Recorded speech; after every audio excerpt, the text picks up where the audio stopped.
This is a place where the infinite is possible. And you've just happened to find yourself here. This is not a coincidence. You have been called here to help yourself. If you pay close attention, you can empower yourself to be your own healer, to be your own person, to be your own source of happiness. And that's where it all begins. This is the BC Podcast. Hello. Welcome back. Hey, so I know it's been a while.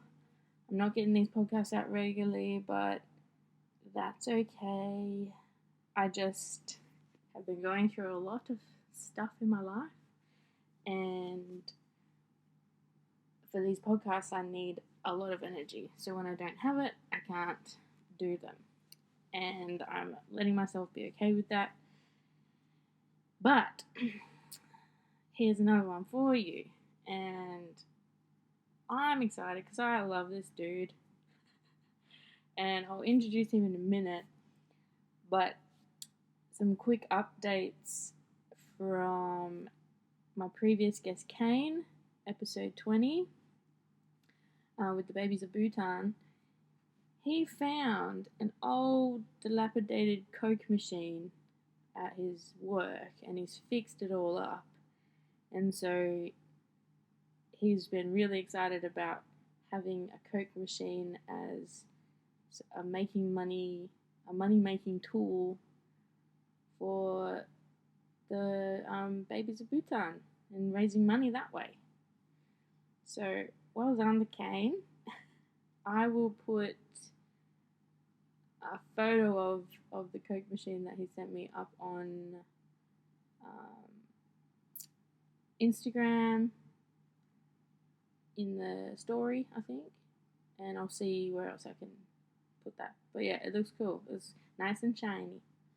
And from episode 18, Nanice, she has a new book coming out. It's called Seducing the Field, The Master's Guide to Manifestation. So go check that out if that tickles your fancy, and I'll put her website and where you can find the book in the show notes of this podcast. So, Mr. Clay, he is back, and I love him so much. He's one of my best friends. He's helped me through insane dealings of my shit, and he's stuck by me thick and thin. He's been through the shit himself, so I don't know, he's just got this magic, and he knows exactly what to say to bring me back down to earth and just help me realize that it's not the end of the world when everything feels like it is. And I can't thank him enough. The value he's brought to my life is priceless. So I love having him over to hang, and then even more so now that I'm able to capture some of his wisdom in these podcasts. So here we go. Let's get into it. Lots of love.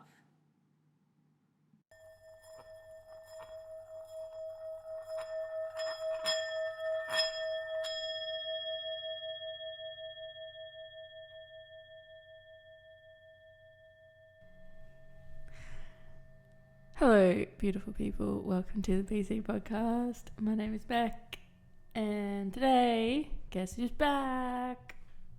Claybanger. You can't actually see my peace sign, but it's there. Well. Hey, dude. Hey. It's kind of a momentous occasion, really. Your first returning guest. No. Tess was my first returning guest. Maybe I should listen more often. Out. But I was number one. Yes, you were number one. The first guest has come back, so I didn't scare him off too much. And I'm probably the only guest that comes on that doesn't actually have an expertise of some kind. Yes, you do. Do I? Yeah, psychedelics. I'm an expert at being me too, which is good. Yeah. Just an all-round good dude. I hope so.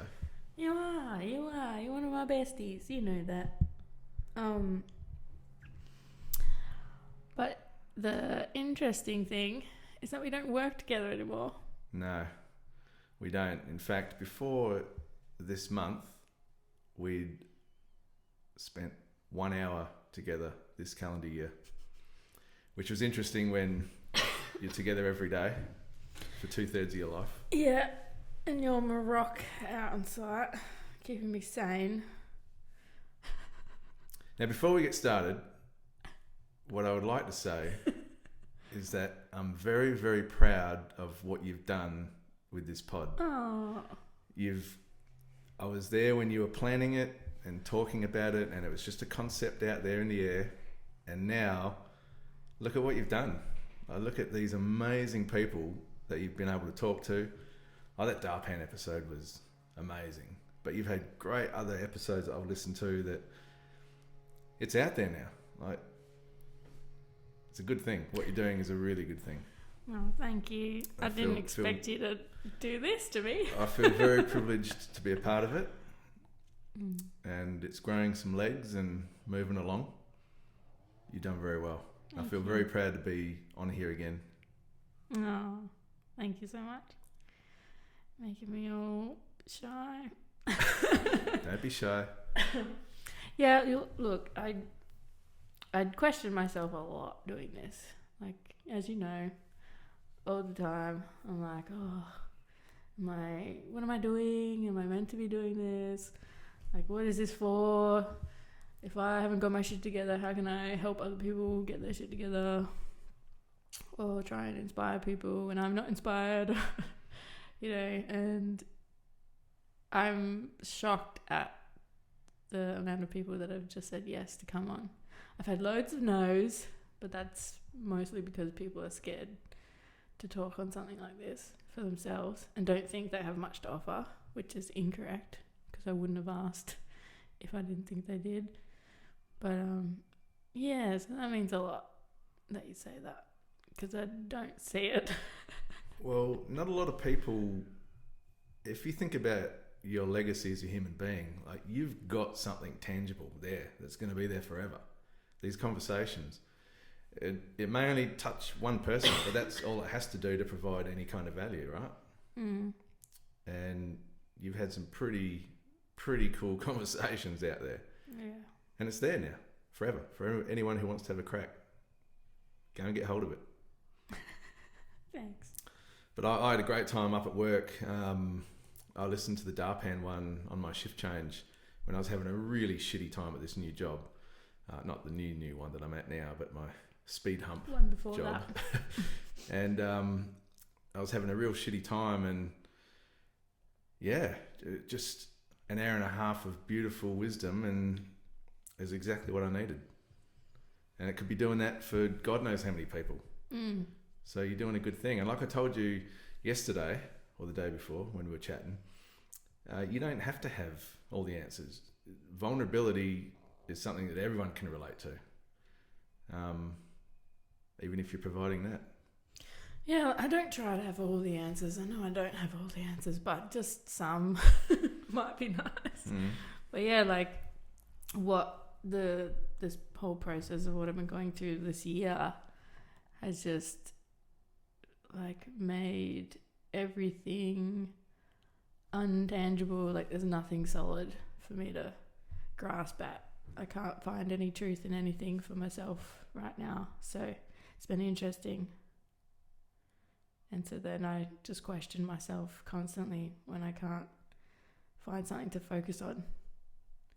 So that leaves me like, what am I, like, the topics we're talking about, is that something that, is going to help someone, or am I giving them wrong information? I worry about that. But everyone finds their way. But you're not a guru. I know. It's not your job. Like, people can get out of this what they want to get out of it. Yeah. As an adult, I will consume the information and filter it and process it and do with it what I want to do with it. Yeah. I'm not expecting you to teach me. And people shouldn't be expecting Darpan or Quatley to teach them. It's just consuming the information and then inserting it into your life however you want to do it. Yeah. Or not at all. Yeah, that kind of ties into what we were talking about the other day with making my own spirituality. Very important. That was one of the best things I've heard you say in a long, long time. I was really happy to hear it. Not that I thought you were sheeping onto other people's dogma or anything like that, but finding your own way is like the most important thing you can do. Yeah, and I thought that's what I was doing in the beginning, and I had caught myself a couple times, like just doing what I thought I should be doing with anything, and then I would step away from that again, and then now I'm seeing it different once again and being like, no, I don't want to follow anyone else. I want to come up with my own wisdom for myself and my life. But it's almost like I don't want to read any more spiritual books or hear any more spiritual talk. I just want to figure it out for myself. Yep. At this stage. But, you know, those people are good to look to for guidance if you get stuck, I think. Yeah, I love bouncing off other people and hearing other people's views and concepts and all that, but just take it with a grain of salt. You know, nobody knows more truth than other people because truth is internal. Your truth is different than my truth.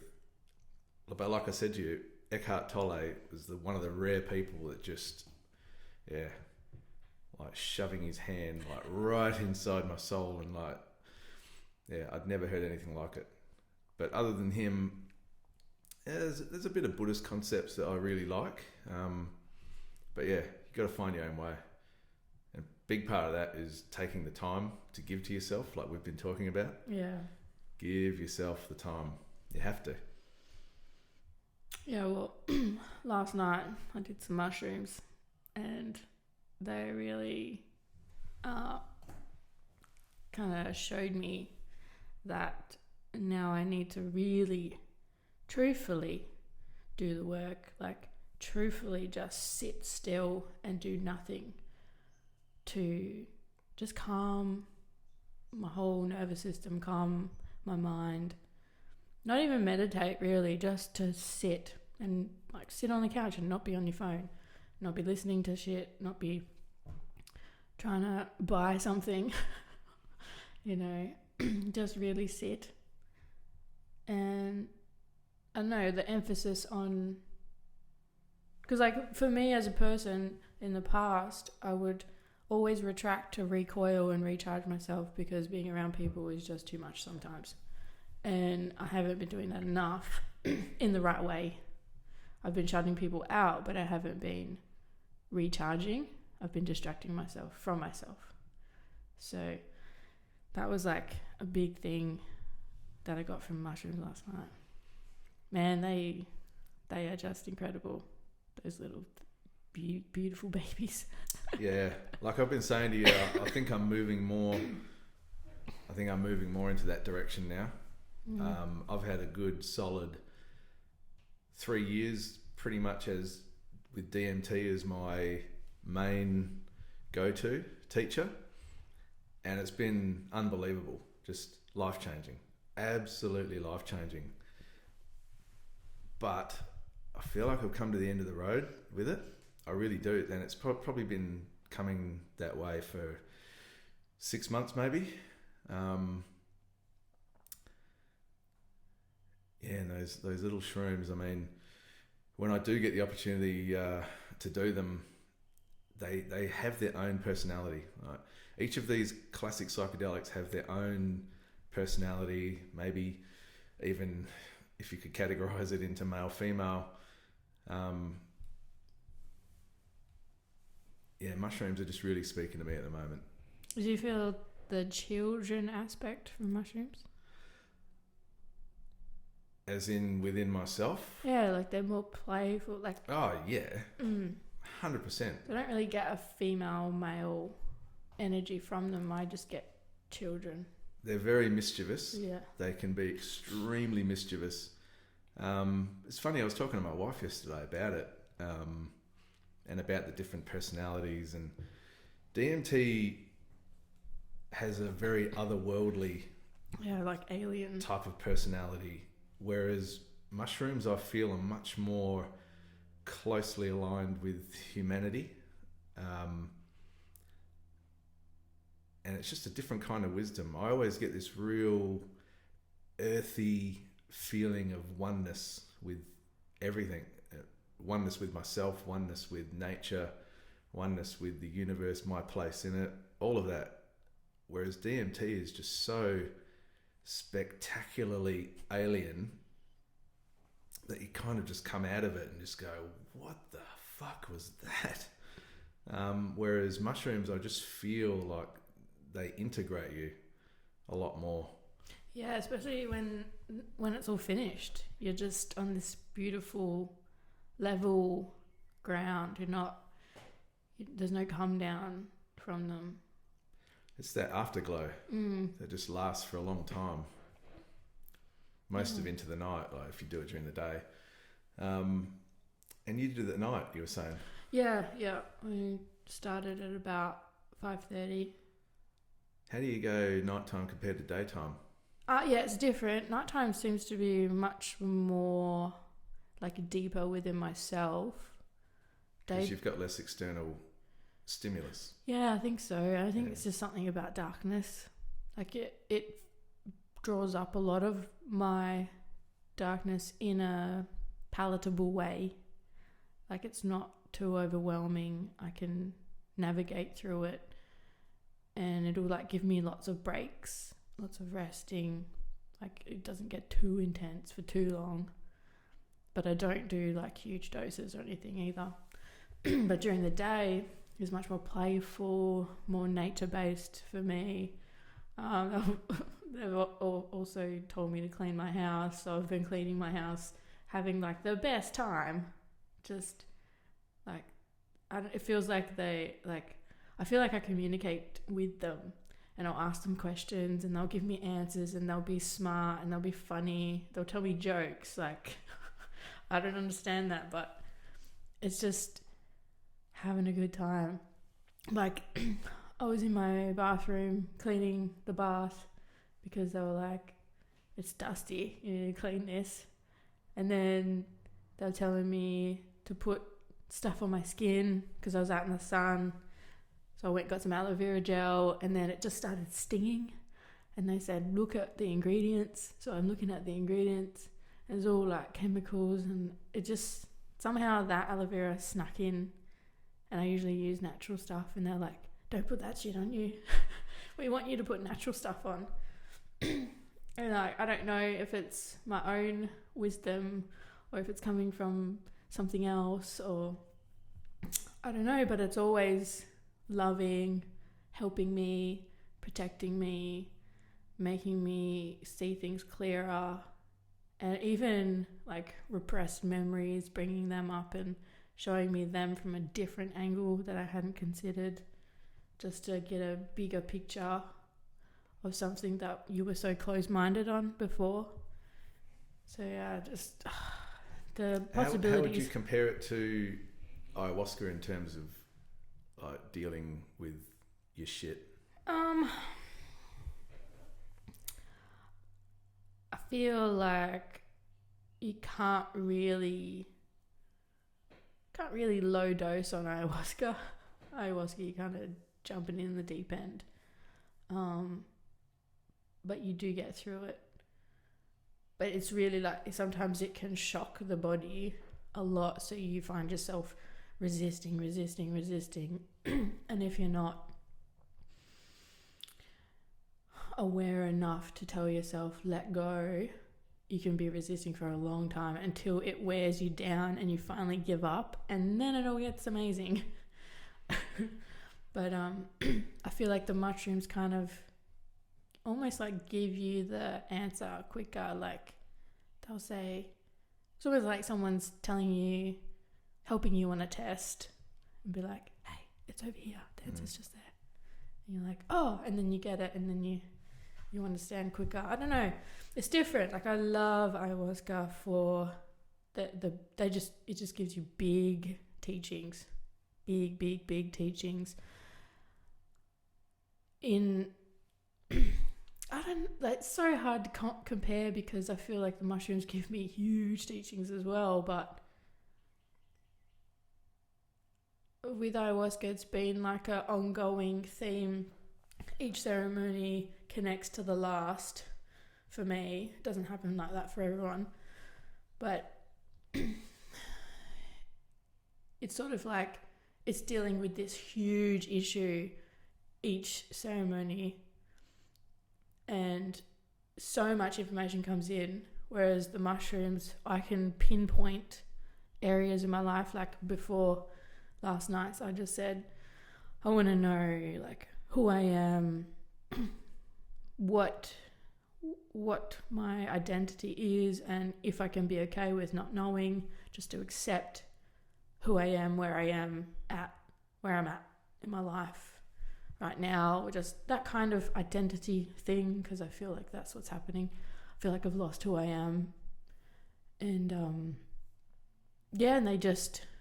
that was the whole focus of last night. Just all about looking at myself differently and accepting myself, just warts and all, really. So for those who don't know, ayahuasca is a DMT containing plant brewed with a monoamine oxidase inhibiting plant. So a plant that stops your body breaking the DMT down with the DMT plant. For me... But smoking it seems to be completely different. It's similar, but smoking is different. I've gone on a pretty funny journey with the smoking the DMT. I've smoked the freebase crystal, which is quite harsh and really hit or miss. It's very hard to dose yourself because the molecule is very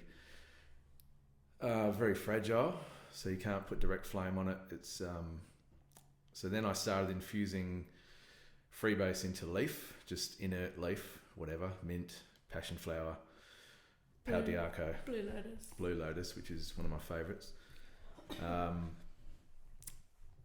And then I started growing my own ayahuasca vine and infusing the DMT into the ayahuasca vine leaf, which is an inhibitor.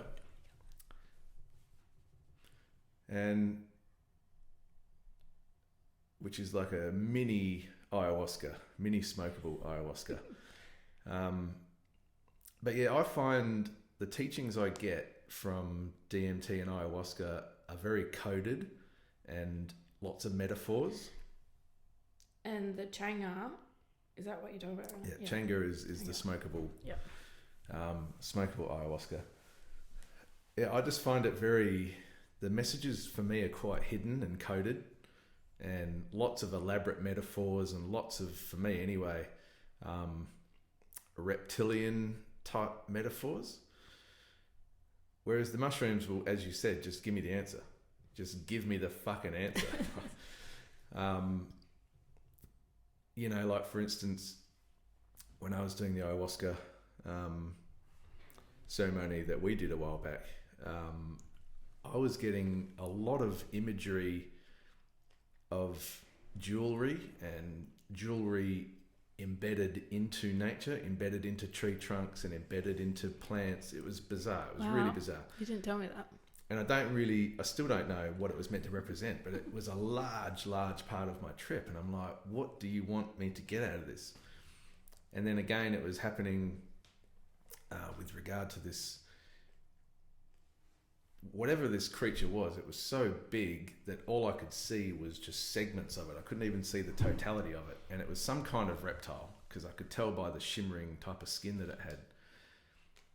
And this imagery took up such a huge part of my trip. And I'm like, well, if I can't process this, what are you trying to tell me? Whereas, like with the mushrooms, for instance, I had one really low dose trip and then went for a walk through the bush. And it was just as simple as it physically told me to stop on the path and look out at the bush, which I did.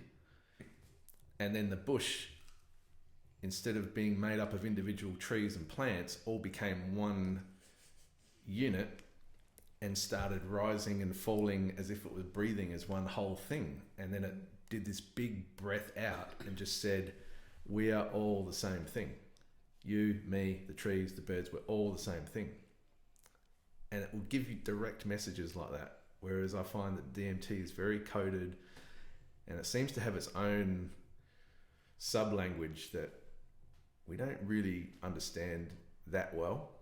Yeah, I would agree to that. I do get a lot of metaphors as well with it. But I seem to, I think I understand a lot of them.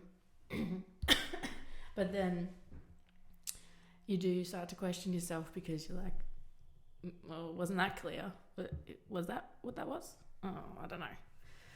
But then you kind of, normally after time, things become a bit clearer with the ayahuasca. But, symbolically, that could just be like, there's treasure in nature.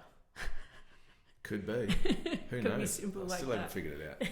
And it makes it hard to integrate your trip because for those who don't know, when you're doing psychedelics, there is the trip itself, which is very important, but almost as important is what you do with that after you're finished. And that process of integrating your experience back into your real life can take God knows how long. Yeah, there's no shortcuts.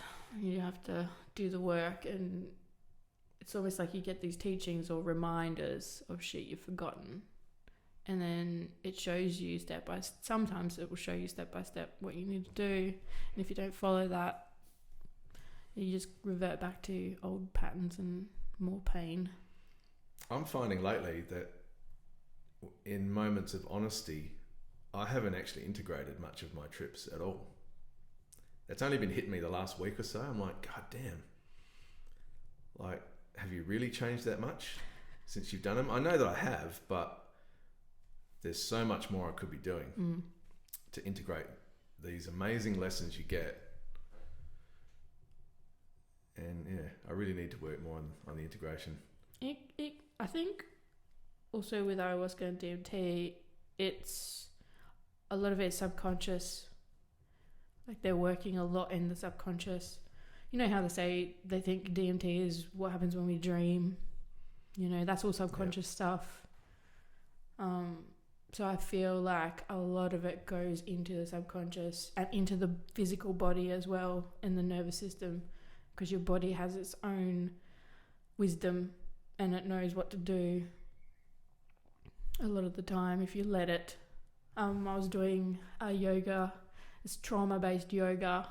There's a course from my friend Satyan, and he said something on Saturday that just blew my mind. And he said, we got up and were sitting there, and he said, now can you feel in your body, is it you or your body that wants to move? So when you fidget, when you move around, is that you or is that your body? Because your body will know what it needs to do. Like if your leg gets numb, it wants to move away. Or if you're bored and you start fidgeting, or if you're itchy or uncomfortable, and it's just like going right into your body and the nervous system. Because we were learning how to get into positions where you start to shake, your muscles start to shake, and that's helping to release trauma that's stored in the body. So then you can give yourself specific time at home to focus on releasing the trauma. Because even like just driving in your car, your nervous system is on high alert, watching for anything that's going to hit you. It's like just everything that we're doing. And if we're, driving along and then you don't remember how you got from point A to point B, where were you when you were driving? Definitely not in your body.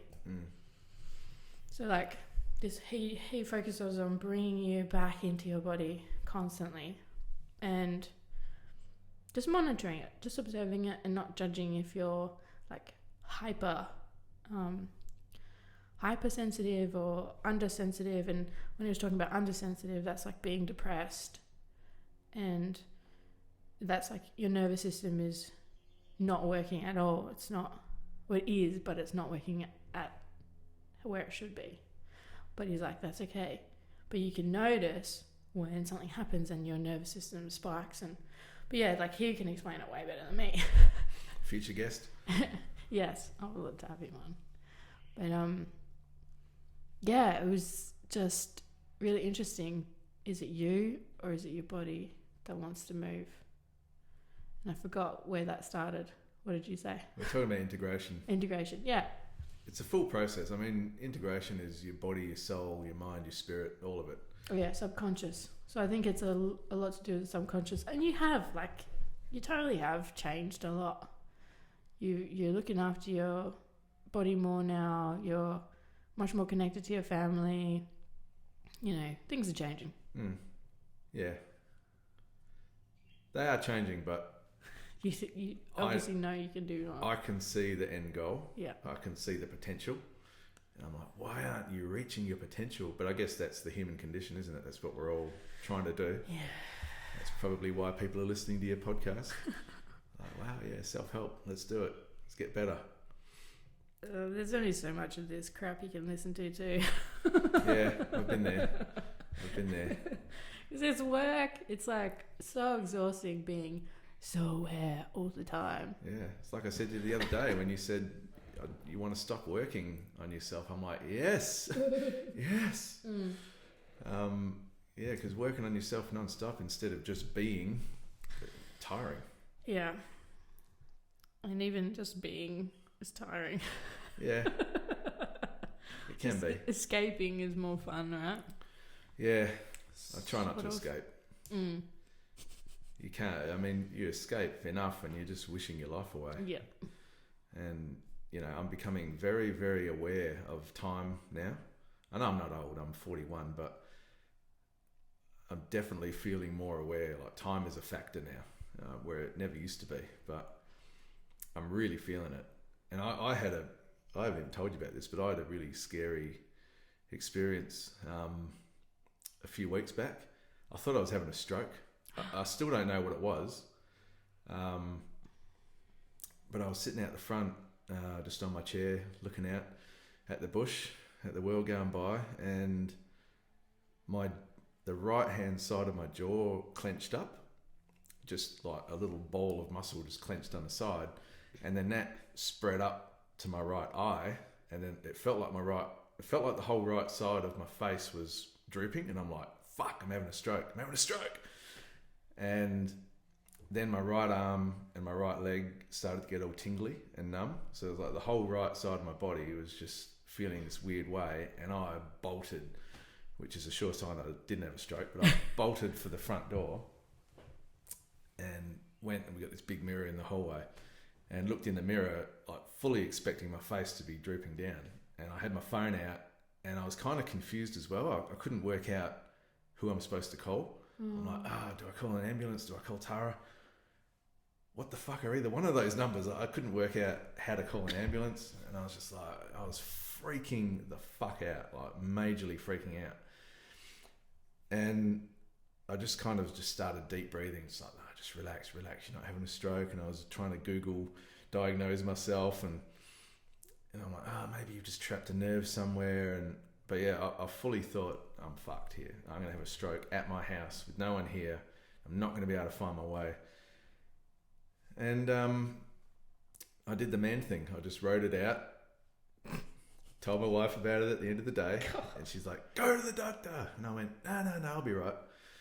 And I've had some kind of tingling. Did you go? No, I still haven't. I've had some tingling on the right side of my body at various times since then.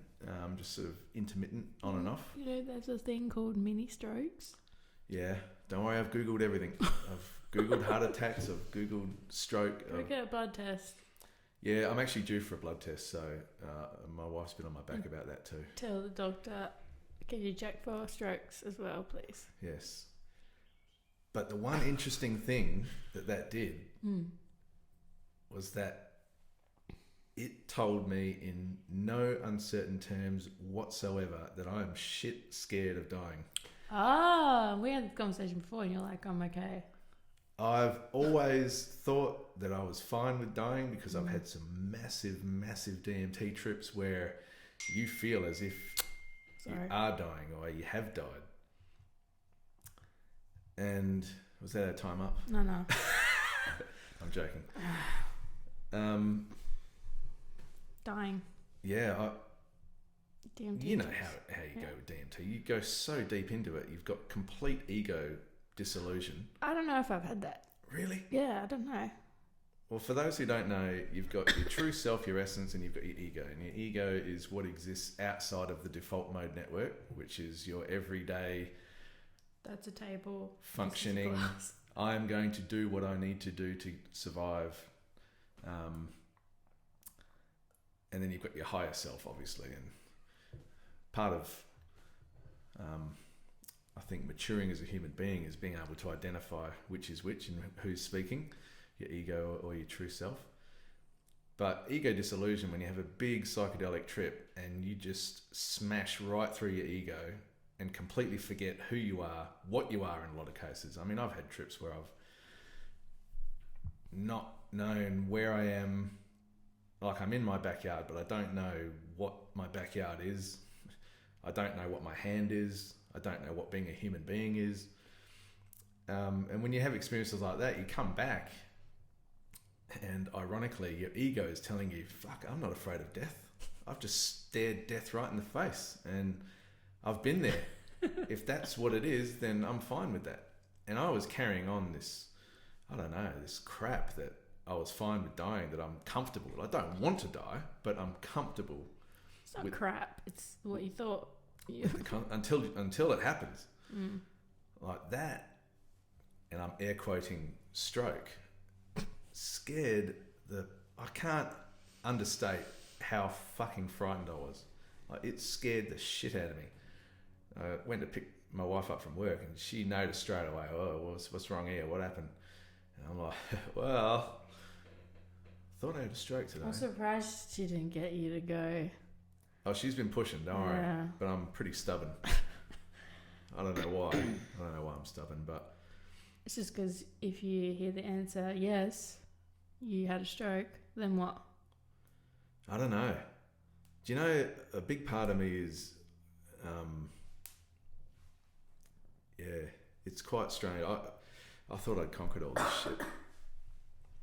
But yeah, I haven't at all. I think maybe psychedelics has been covering up my fear of death in a way. Or you could have been way more scared of it than what you are now. They do introduce you to death with various different concepts. They do tell you about it. So I think, rather than just going about your life pretending like you're never going to die, I think they definitely address that and bring it to the forefront. Like, I'm almost obsessed with death. I just find it interesting, and it's like so painful when someone dies. So painful to even just imagine someone dying. I don't know. I'll often do that with the people that I love. I imagine them gone, and I ask myself, have I shown them that I care enough? Have I spent enough time with them that I'd be happy for that? Have I been the best version of myself? Have I told them, really told them how much I fucking care about them? And, it kind of stops you wasting your time together with bullshit as well. Yeah. Yep. And just even how people can kill things like animals and other people. It's just fascinating to me. Like, if I even a bug, I'm like, I stopped that life. Me, I'm the cause of that. No, I'll still squash the fuck out of bugs. It doesn't bother me. But before I forget, when I was at work a couple of swings ago at my new job, and we'll get to that later, but you know how we're encouraged to report wildlife death, right, on a mine site. It's just at some places, yeah. It's just what you're supposed to do. The environmental department's meant to know and all that kind of stuff. Well, I was on night shift and I noticed this eagle, probably a wedgie, I imagine, wedge-tailed eagle we get up there, but yeah, they're all wedge-tailed up there. It was on the haul road, but just on the edge of it, and I'm like, man, you're going to get squashed, eating some carcass or whatever was there. And then did my run, come back and noticed he'd been hit, and it was dead. And I immediately called it up to the leading hand. There's an eagle on the ground. Just report it. Do what you have to do. Oh yeah, no, we'll get onto it. And then every trip past, it was still there. Nobody was doing anything about it. And by this point, it was getting run over. Flatter and flatter. Every time I passed it, it looked less and less like an eagle. The feathers were getting matted and squashed. And by the end of the night, it was just like a dark brown pancake. That was it. And I felt, it was really bizarre. You know how nighttime does weird things to you. Like, just opens you up in a different way when you're doing night shift. I felt genuinely really terrible for this unbelievably majestic apex predator that was just getting flattened on the road. I was like, oh, fuck. Should have at least been taken off the road, man, and dealt with some dignity. But I would never have thought about that shit 3-4 years ago. Never. But it is weird the way that things change as you get older, and psychedelics opening me up to all life is important, except bugs. Or Steph, she was teaching me a bit about using animal carcasses to make medicine tools, and she always asks permission to use the animal. So like, you see a bird hit on the side of the road, you pick it up and you put it in some plastic bags, 3 plastic bags, and then you put it in your freezer to kill the bugs. But you need to ask first. And it's like, you just, like how you felt, it should have been buried. And so if she gets the answer no, she then buries it and says a prayer for it. And that's like this connectedness that we have, that if you bury it, it's going to feed everything else. But if it just gets flat and becomes a pancake, nothing else is going to be able to get to it, Yeah. But that's very interesting. And you're talking about imagining your friends dying. I've been doing that with my dog. Oh. Yeah, man.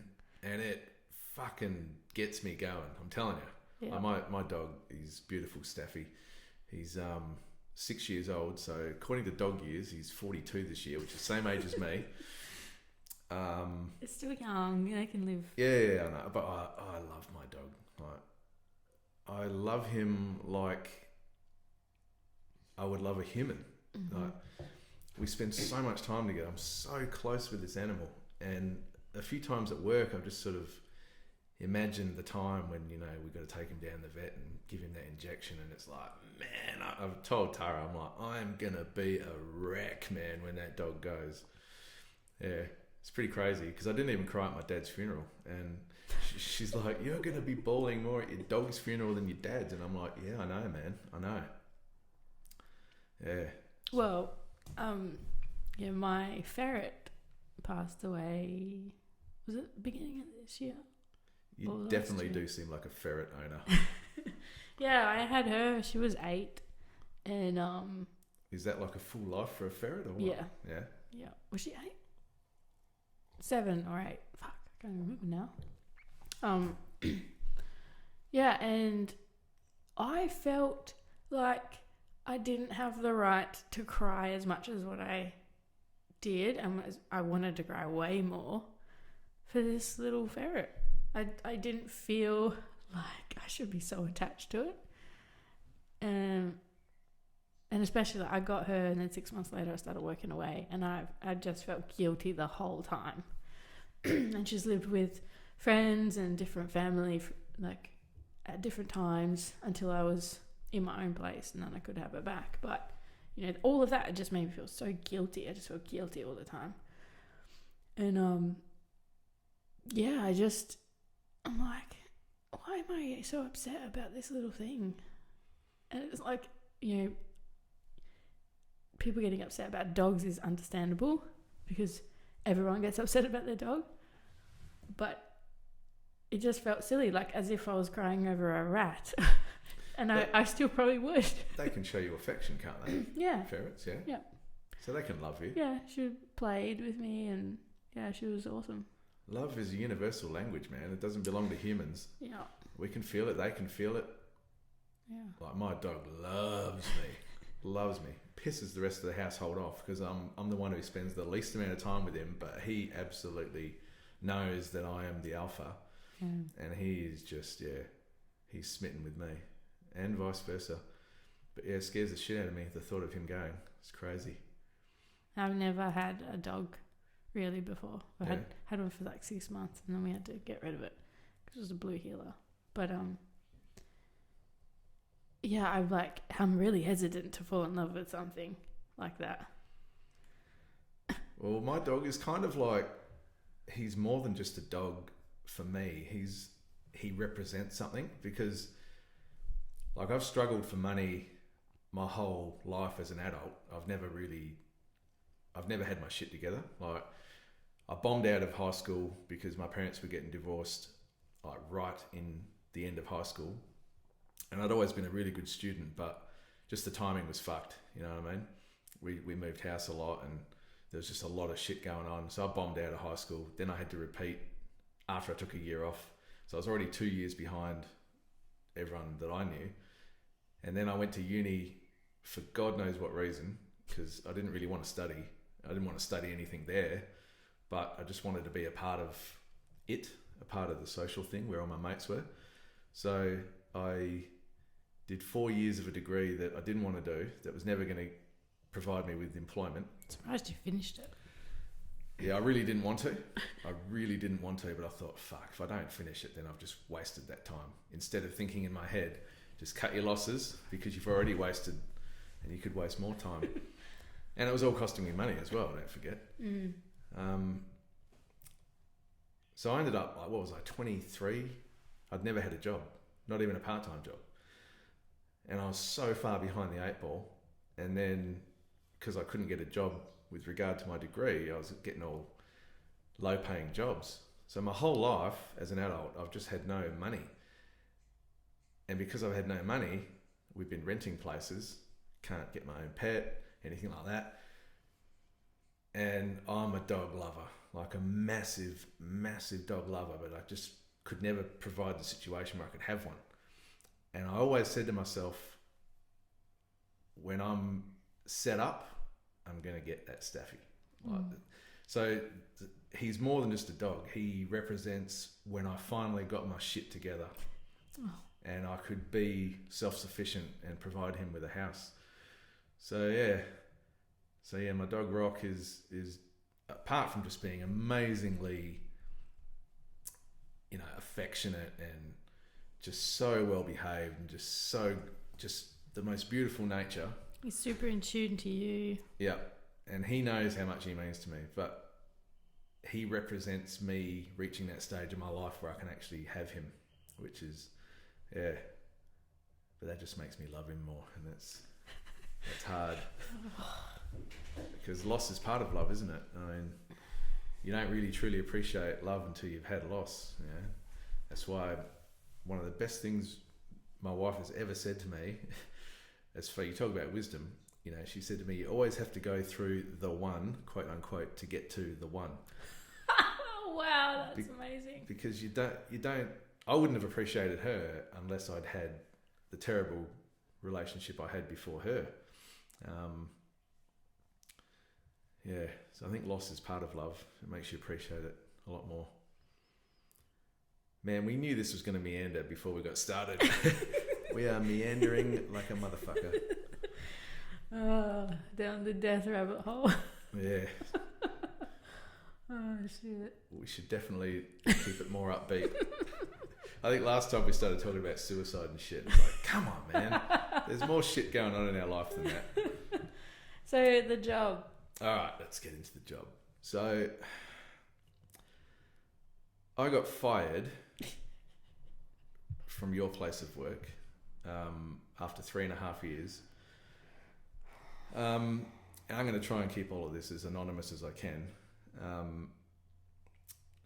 But on the mine sites, we are in one of the most dangerous industries in the world, operating basically apartments with wheels.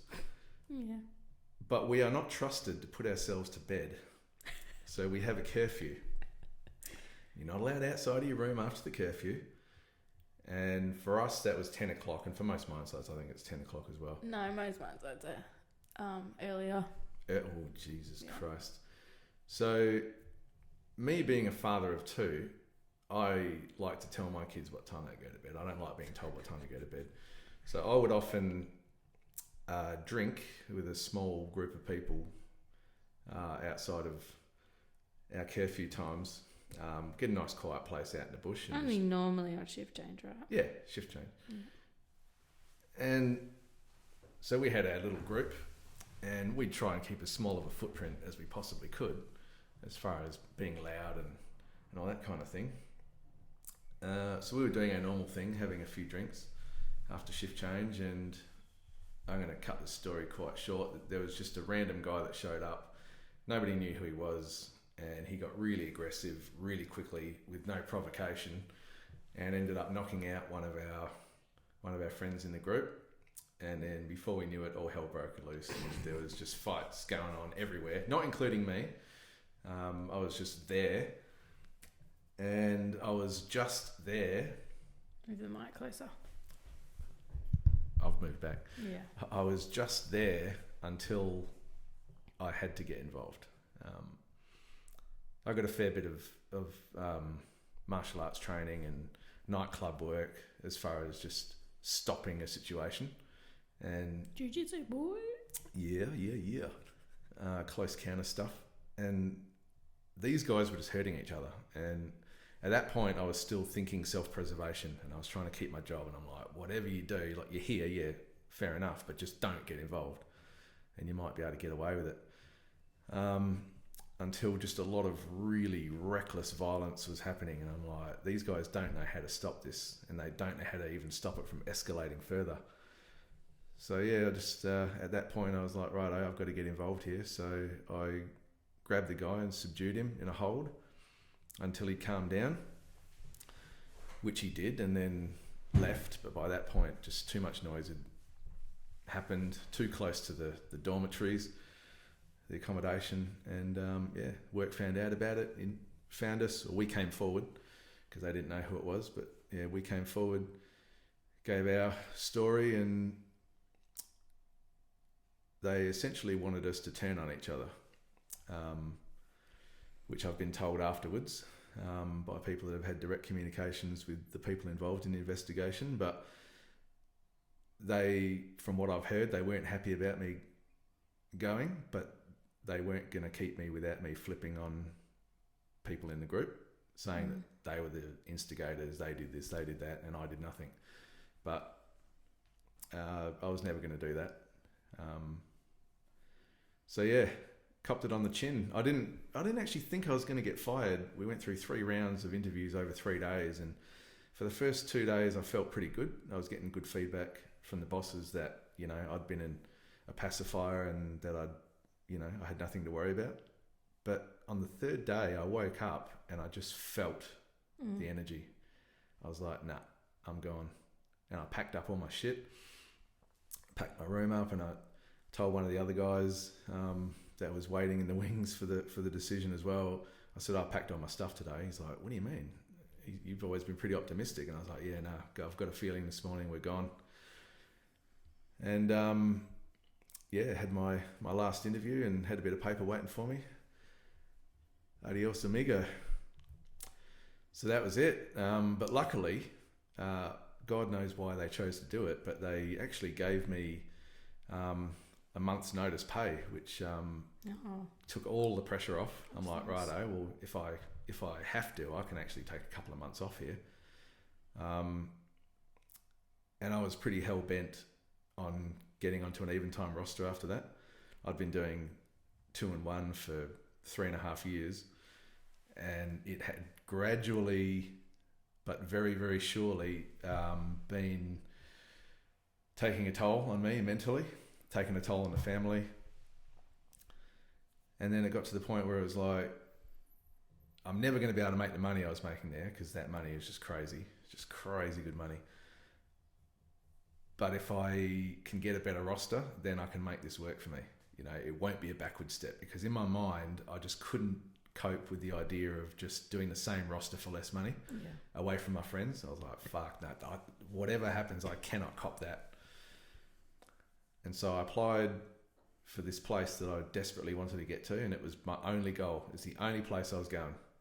There was no second place. That was the only one I was going to. So I didn't apply for a lot of jobs. I just applied for that one and then one other even time roster as a backup. And I'm waiting by the phone, and I'm watching my emails, and nothing's happening. And I'm like, fuck. And I had these people promising me that they were going to get me in the back door, and that wasn't happening. And I'm chasing them up, and nothing's happening. And I'm like, fuck. And then after 6 weeks, Tara gave me the tap on the shoulder and said, you need to go out and get a job. And I'm like, yeah, but I'm waiting on that one. And she said, well, you can't wait on that one, you know. We got shit to pay. She's a good woman. Yeah. Yeah. I knew that I had to suck it up. I knew that I just had to go and get a job. So I ended up going back to an old place that I'd worked in the mining industry, which seemed like an amazing idea. It just felt like going to see an old mate, and I was really, really excited to get back there. And then I'm telling you, people that are listening, you got to listen to your own body, your own energy, your own instincts, your own intuition. On that plane ride, once we started to descend into that mine site, my old mine site, I just got this feeling in my gut like, no, you don't want to go here. You don't want to go back here. And it was funny because I had the hugest amount of optimism before that. And then all of a sudden, this feeling in the pit of my stomach was just saying, this is a terrible idea. This is a terrible, terrible idea. It's going to end badly. And it did. I don't know whether it was, you know, me making it happen or whether it actually being like a premonition of sorts. But yeah, it was terrible. It was absolutely terrible. I hated every minute of it. It was just like getting back together with an ex-girlfriend. It seemed like a great idea, but then you get in bed together and you're like, oh yeah, that's right. I can see why it didn't work the first time. But it just wasn't the same. It just wasn't the same. And it was shocking. My mental health took a massive tumble this year. Like, I got knocked down many pegs, and I was I was the lowest I'd been in a long time. You probably wouldn't have seen that from the outside, but no, we weren't really communicating that much either, no. Because you were just focused on trying to get back ahead. And I hated seeing any of the old guys from work. Like I was just like, fuck you, you're all still there and I'm here. So I stopped going on Facebook because I didn't like seeing, you know, the guys together at the old work and anything that reminded me of it. And I was just having the worst time up there. And so many times, like, I'd text Tara during the middle of my shift and just go, I'm quitting now. I'm quitting at lunchtime. I'm just getting off this machine now and I'm quitting. I just can't handle it. Like, there were shifts where I would literally I would just stop work, put all of my equipment on the ground and just scream, just like at the top of my lungs, just like, fuck this. Like, I'd literally reached the end of my rope and I was just thinking, I'm going to burst, man. Like, something is going to pop. It's just so hard to explain, but you know when you reach the end of your rope and you just feel like something is going to burst, like in your brain or in your heart, or you're going to cause something to happen. Like, I reached that point where I was like, I'm going to snap. Like, something bad is going to happen. Like, I'm going to lose it. permanently. Yeah, and she sort of talked me down from the ledge a few times. I'd love to go back through our messages, our text messages, and read some of the shit that I wrote to her, but there were some real dark moments, especially on night shift, where it was just like, I can't be here, I can't do it. It's really hard to imagine you there, actually. It was hard for me to imagine me there. I thought I was so much stronger than that. I was just like, yeah, man, it's just a job, let it roll off your back. Don't.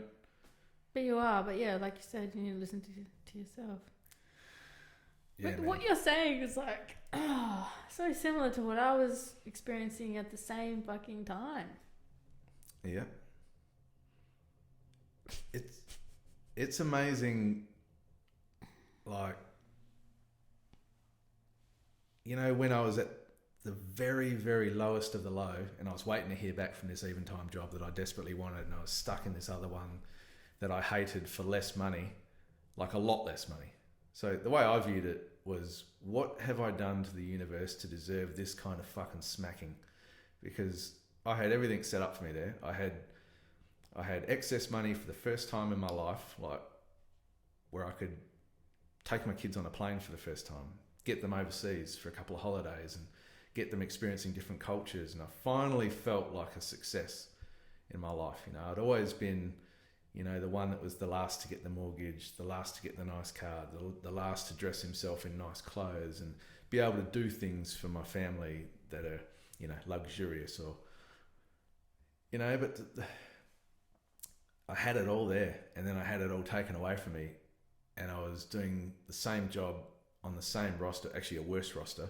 I had one less day at home because we had to fly up the day before for that one. So I just felt like, what have I done? Like, and I'm racking my brain thinking, who have I fucked over? Like, is there something I've missed maybe that I've pissed the universe off, And I couldn't think of anything that I'd done to deserve it. And at the lowest of low points, I remember finishing one shift and coming back to my donga, and I remember just begging the universe that I have had enough. I cannot take any more. Like, if you give me one more day of feeling like this, I don't know what I'm going to do. I don't know what I'm going to do. Because I've never been in this territory before. When people say, I would never harm myself or anything like that. I didn't know what I was capable of doing because I was feeling that shit about myself and my situation. And I just begged. I begged the universe. I said, this rubber band, you've stretched it as far as it can go. So you better have a plan for me in mind because I can't cope with what you're doing to me. You wouldn't believe it. That day, I got a call from the recruiter. That day. Yeah. You wouldn't believe the way the universe works. I begged it. I'd reached my limit. And then that day I got the call from the recruiter saying, are you still interested? We want to get you on. And it was just like, fuck me. Yeah, there's a little bit of hope. Keep going. I was just like, man, I love life. I love the universe. Like, it can have a wicked sense of humour at times, but I can only speak from my own experience, but it does even itself out, man. It's like, the job itself is claustrophobic. You feel trapped. Money makes you feel trapped. That's what makes this fucking world go round. And if you don't have enough, you can't do the things you need to do. But feeling stuck and trapped and isolated away from your loved ones and in a shitty fucking place, it's easy to go dark, that's for sure. And you said something to me during that time, or just after I'd got into the new gig, the one that I wanted to be in, and you said to me, if you'd got that job straight away without having to work for it, then you probably wouldn't appreciate it as much. Like, maybe you need to get humbled. And I know you didn't like your choice of words, but it's the truth. You can't sugarcoat the truth. And I didn't I didn't even know what you were really going through because you didn't tell me how bad it was, because I was going through my fucking horrific shit and you just kept all your shit to yourself. Yeah. You said I'm not good, but yeah, and I probably wouldn't have said that if I had known what kind of state you were in. No, but it was the dead set truth. It's that love lost thing in a different way. But Yeah. having been stretched that far to where I didn't think I was going to be able to take any more, and I didn't know what that meant, but I just knew I'd reached the end of it. Like, nah, anymore, and I'll not be responsible for what happens because I don't know what's going to happen. Having gone there and tested myself to that limit, like now to be where I am, man, I've just got so much appreciation. Like, so much appreciation. When I talk to the guys up at work, and you know what it's like, no matter how good people have got it, there's still going to be whinging fuckers out there. And, you know, people ask me how I'm loving it up there. I gush. I mean, I gush for a half an hour to the point where they're like, God, it's a job, man. Like, I'm like, no, you don't understand. And just like what it's meant for me, what it's meant for my family. And I just feel like, man, was all of this meant to happen the way that it did? Like, because, for instance, when I got the sack, when I look back on it, I could have got the sack so many times before that, because, like, obviously that group of people are going to remain anonymous. And I don't, this is not a disparaging remark against them either, but they were doing some really reckless shit, which I'm not going to go into, but really reckless shit that was sackable for a long time before we actually got sacked for that particular incident. But there was some really unbelievably reckless shit going on, and I was around. I'm not doing it, but I was around, right in the line of fire, and I just didn't see it. I mean, I saw it, but it didn't register. Like, normally I pride myself on being an amazing judge of character, and I just let my guard drop. Like, and when I look back on it now, I'm like, holy, what were you doing hanging around that situation? Like, it was always going to end the way it did. It was always going to end badly in one way or another. And I didn't see it. It was crazy, It was just crazy. And I think what people don't understand about the job is, like, the way you get treated out there is like you're less than a human a lot of the time. Yeah. So it's like unbelievable that is how they get away with doing that in this day and age as well, in a fucking first world country. And that's why people kill themselves. You know, they're trapped, they feel obligated, they feel like they don't have a voice, and they're getting treated like shit. They're away from their family. They're working long fucking hours and all kinds of hours, eating shit. The gym is probably shit, or they're just too tired to go to the gym. And yeah, like, I've been to your site where you're at now, and I loved it. I was there before I went to where we are now, and I was like, okay, I'm sacrificing the good food, the good team, the good accommodation for more money. Yep. Yep.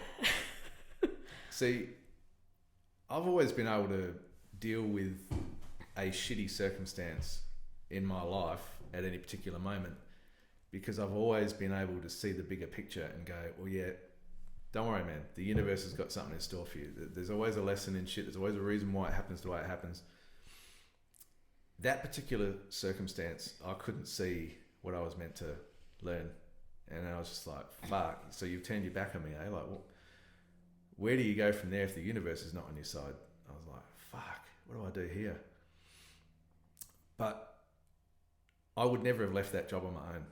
I would never, ever have left that job through my own choice, even what it was doing to me mentally, even what it was doing to my wife, to my kids, you know? Because the way I've described it to people is that you build up a love deficit like, you know, they talk about sleep deficit. You know, if you need 8 hours a day and you're getting 7, you build up your sleep deficit.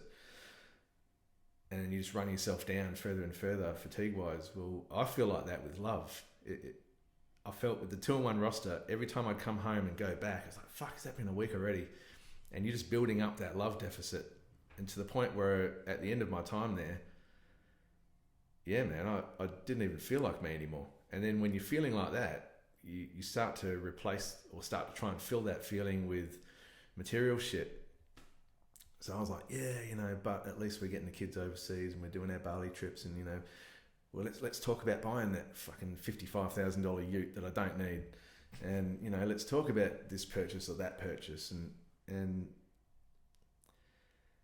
yeah, I would never have left that lifestyle. And luckily I didn't buy that car, because I would have further trapped myself into that money.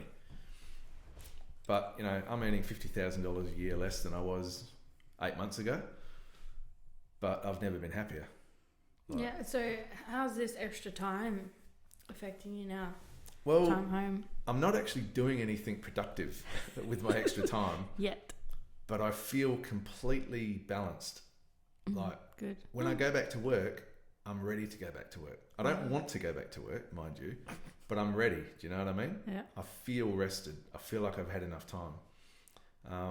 At the moment, this is only my 5th time back home for the extra 2 weeks, but there's some fine tuning that has to happen. Like, alcohol is a factor. I've really cut back this swing, and I want to cut back further, because yeah, I'm feeling like alcohol is just starting to take a bit more control than it should for me. As in taking control of my thoughts. You know, we'll have a few drinks at the end of the night, and I'll be thinking, just one more. And my dad was an alcoholic, and he died from alcohol-related complications. And I actually got together with my brother a couple of swings ago, and we were in Northbridge, and we're getting blind rotten drunk, and we sat next to each other in a booth, and the girls went off dancing, and I said to him, you know what, I don't want to do this anymore, man. Like, our dad died from cirrhosis of the fucking liver, and look at what we're doing with no conscience of what we're doing. But it's not even about the physical effects, it's more the mental. I don't like it getting to 4 o'clock in the afternoon and me looking at the clock going, I wouldn't mind a few drinks tonight. And I sort of could rationalise doing binge drinking on my 1 week off, but the first couple of 2-week breaks home I had, I was drinking as if I had 1 week off and just going through copious amounts of spirits. And yeah, so that's one thing I've got to do. I've got to definitely change that. Maybe a gallbladder cleanse. Yeah, well, I have cut back a lot this swing, and the thing is, it's my choice to do it. I'm not going to do it because someone else wants me to do it. Even though Tara's been pushing me, like, we're drinking too much. And I'm like, yeah, I know, but I've got to want to pull back. But I've reached that point now where I want to pull back. I just need to replace it with psychedelics or something. But no, I've sort of given you a little taste of what I'm thinking of doing, or what I am doing. So I have got a project that I've stopped writing my blog because I realised that I wasn't really passionate about what I was doing. And the only part of my blog that I really, really was passionate about was when I focused on telling my psychedelic stories. And I'm like, you're not just passionate about writing, you're passionate about psychedelics. Yeah. And writing about that. So why don't you just do that? So yeah, I have got a kind of multimedia idea that's going to take a lot of research, and I'm knee deep into the research at the moment. But I want to do something like with harm reduction, not necessarily about education, because there are people that know a lot more about this than I do, a lot more, and a lot more of the technicalities and the science behind it. But for me, it's more like, I want my experiences to get out there. I want information that's digestible for normal people, not people with a real sharp scientific brain, people that just want to know what these things are, what they do, how they work, basically. and my experiences with them, and all about harm reduction, you know, set and setting, taking care of your mindset, taking care of your surroundings. And the reason why I think this is a good idea is because I've been looking for it out there and it's not out there. There's a lot of information out there, but just not in the way that is easily digestible for me. So I thought, why don't you just do it yourself? So that will be the focus of my 2 weeks off going forward. But it leads into something we were talking about earlier today, giving yourself time, giving yourself permission to do shit that's just for you. It's hard to say no to people. Very. Yeah. Very hard, especially when you care about them. Yeah. Yeah. And inevitably your breaks will end up getting eaten up by saying yes to other people. Yeah. When you should just be going, look, I've really got shit that I want to do for myself this break. I'm not getting you to feel bad about coming over here, by the way. That's my choice. Well, you've told me no before, so. I tell you no a lot. But I tell a lot of people no, a lot. Yeah. Like I've spoken about, you know, me as a friend. The people who have me as a friend have to accept that they're not going to get 100% of me. They're just not.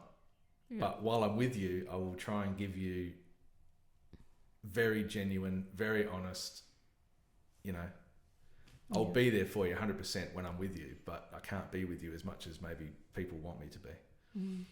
And I cop a lot of shit from people, my wife especially, you know, you're not a great friend, you're not a great this, you know, a brother or a nephew, all that kind of stuff. And I'm probably not by traditional standards, but I'm more about quality than quantity, you know? Yeah, that kind of come through last night as well for me with the old mushrooms. They're like, the more time you put into yourself, the easier it's going to be present with people when you are actually with them. So, but like working away, again, it's so hard because you want connection with people, but the more you're on your own, you don't have, like, I have a week, if that, 6.5 days. Yeah. And I can go months without seeing people if I'm just busy doing shit that I need to get done in my life, because I've only got, it's almost like 1 week out of a month. So has I know you've sort of been trending more toward mushrooms lately. Has the way that you use it changed over time? Like the reasons for it?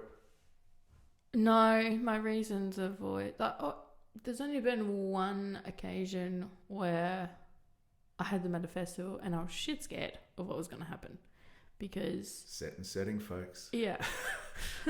Because of that. And, you know, friends of mine who were more experienced with them, because they're really new to me, I feel. And they were saying, you know, you can definitely have fun with them. But I use them for like ceremonial purposes for myself. I'll like make a ceremony out of it, and I know that they just like really get in there, and it's hard to imagine a festival setting on them. And when I did take them at the festival, I did have some lower gate purging. Ooh. For a decent amount of time, and I felt horrific for a patch of it, and I was like, oh god, this is what it's going to be like. And it was the smallest dose. But then it was fine after that. But it was like a lot of stuff like coming to me. I'm just looking at the trees and it's like, you're not being kind enough, or, you know, why don't you rock up to someone's house with a coffee in your hand and like just nice gestures and not expecting things back, and just little things like that were coming through. But then there was this like big moment where I like had to go in friggin' Portaloo. Like, this is not fun. Yeah, not the greatest place to spend your trip. I'd rather be doing this at home. But yeah, so, you know, I've changed it up now. I wanted to try more microdosing whilst I was going through my really dark time, but that didn't. I was actually trying not to do any psychedelics for most of this year because I was really in a bad place, and you have to be careful doing anything because you're opening yourself up more. And I was barely coping with life. So as I've started to feel myself possibly emerging, I'm not sure, feel like I am crawling out of the hole, I was like, well, there's a lot of information out there about microdosing and helping people with depression and anxiety and all the shit, really. So I did a tiny little bit when I was still sick, hoping it might help me to get better. But I just felt pretty uncomfortable the whole time. I did have a few moments of like hope come in, which was nice because I hadn't seen the light for a very long time. And then I did a small amount again a couple of days ago, and it was just really giggly, which was nice.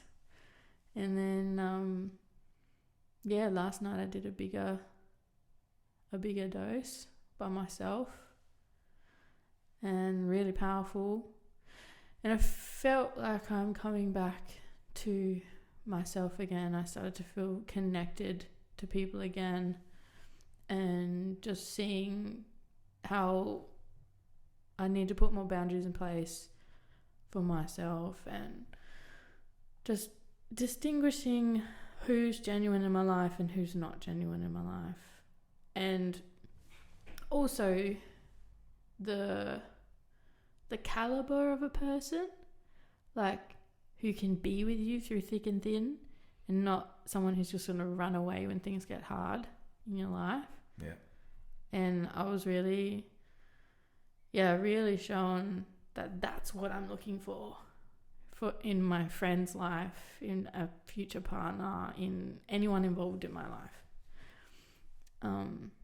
I don't want to have just surface level connections. I want to have deep, like, if shit goes down, you're there for me.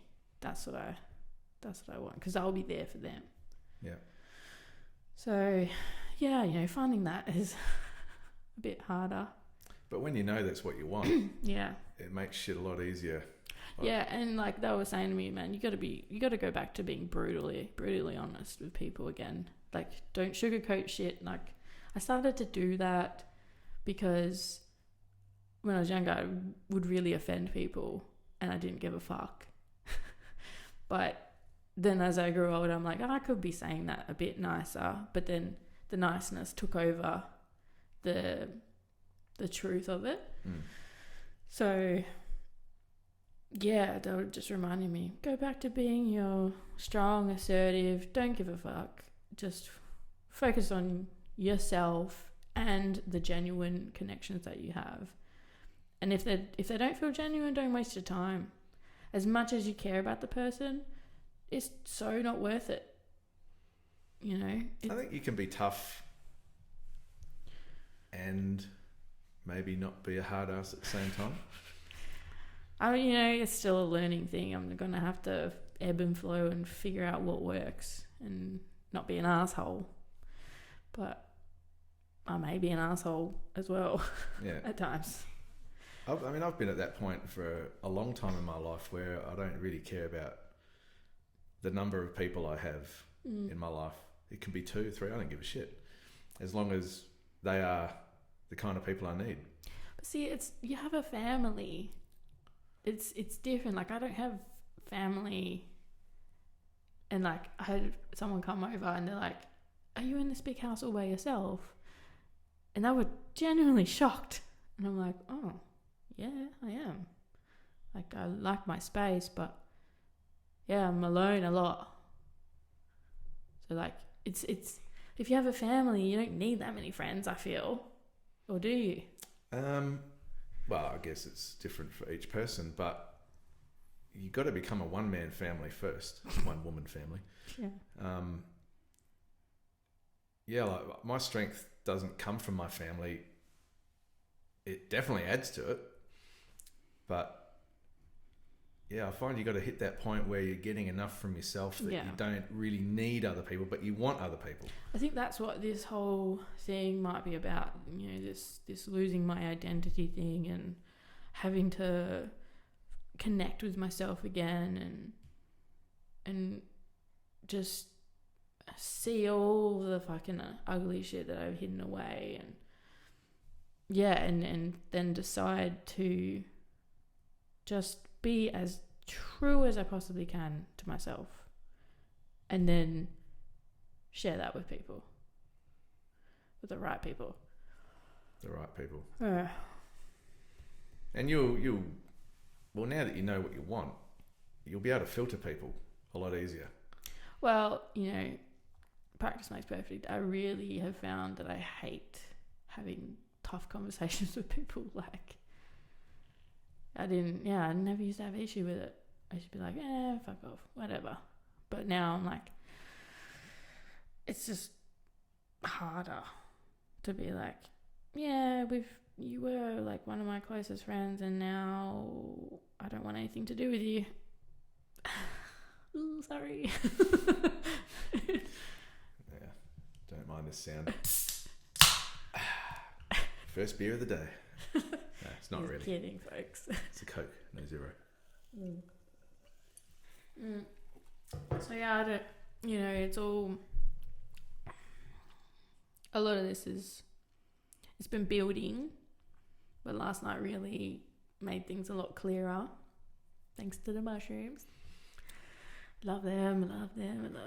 And like, at the end of the night, I was like, time and time again, these psychedelic plants are my medicine, and they have brought me from the brink of sabotaging my whole fucking life. Like, I really feel like I was about to just burn everything. I was right at my end and, you know, fuck the job off, burn everything in my fucking house and just disappear. And yeah, I just couldn't handle anything. But I'm hearing you. Yeah, these things bringing me back. That period of time that I had between January and now, and look, let me just put a disclaimer out there. Psychedelics are not for everyone. Yeah. They are not for everyone. I don't ever want it to sound like I'm just putting them up on a pedestal and they are the cure-all for everyone. It's not the case. I think it was Joe Rogan that said, you know, psychedelics are just like people, you know. Some get along famously and some you just think are an asshole. Yeah. Psychedelics will be an asshole for people. Yeah. I've seen it happen. You've probably seen it happen. They've done it to me and you. Yeah, and I've had bad times with it. So yeah, for God's sake, and that's going to be part of my project moving forward, is that championing the good things about them and the potential, but also letting people know that, hey, there are people this won't agree with. Like, you know, even last night I was showing me so many mistakes I've made and so many things, like realizing I've not been grateful for fucking anything, like really ungrateful. And yeah, you know, just really brutally honest, but in a gentle way. Yeah. A palatable way that I can, I said that before, tolerate and get it. But without my psychedelics during that time, I wouldn't have made it through. Like I say, I don't know what that means. I don't know what the consequences of that would have been. But for a while there, that was the only thing sort of keeping me afloat. And that, to some people that don't do this kind of thing, might sound like druggy talk. Like, well, you're addicted to this stuff, you know? No. Well, you can't be physically addicted. It's not possible. Can you be mentally addicted to the experience? Yeah, maybe. I haven't written that off as a possibility, but I would say yes. I think you just want to escape. Just the way that it allows me, like, I think the difference between psychedelics and say, amphetamines or heroin or anything like that, is that these other things make you forget about your problems or gloss over your problems. Whereas psychedelics fully acknowledge that your problem is there. Have a magnifying glass and that shit. But it just allows you to look at it and attack it from different angles, ways that you don't ordinarily see in your normal everyday life. Like, I'd come home and hit the changa, and, you know, I always do the right things, do it out in nature and put my nice music on that my daughter just thinks, what the hell is this, Dad? All this chanting and that. And it would just allow me to look at my life and the things that I don't like about it and justify why I have to be in this space right now. And it was just, it gives you truths that just seem really obvious, but you can't see them ordinarily. So yeah, it's kind of like therapy in a way, which is why I was asking you earlier on how your psychedelic use has changed over the years, because mine is completely night and day to where it was 10 years ago. Right. I was doing it all just for the cool experience and the light show and like, wow, man, how cool is this? Yeah, we're tripping, we're doing weird shit. And now it's almost completely like therapeutic and meditative. And that doesn't mean you can't have a good time with it, because sometimes it's just fucking fun. Like mushrooms especially, where you just get that mischievous, everything's, you know, you could be giggling for 3 or 4 hours and go home with your sore jaw. And, you know, but then sometimes it's really, really serious and really deep, and you're getting these truths like downloaded into your head like Neo from the Matrix, and you're overwhelmed with just the wisdom of this truth that you've been given, and you're like, fuck, I can put this in my life and I need to tell everyone.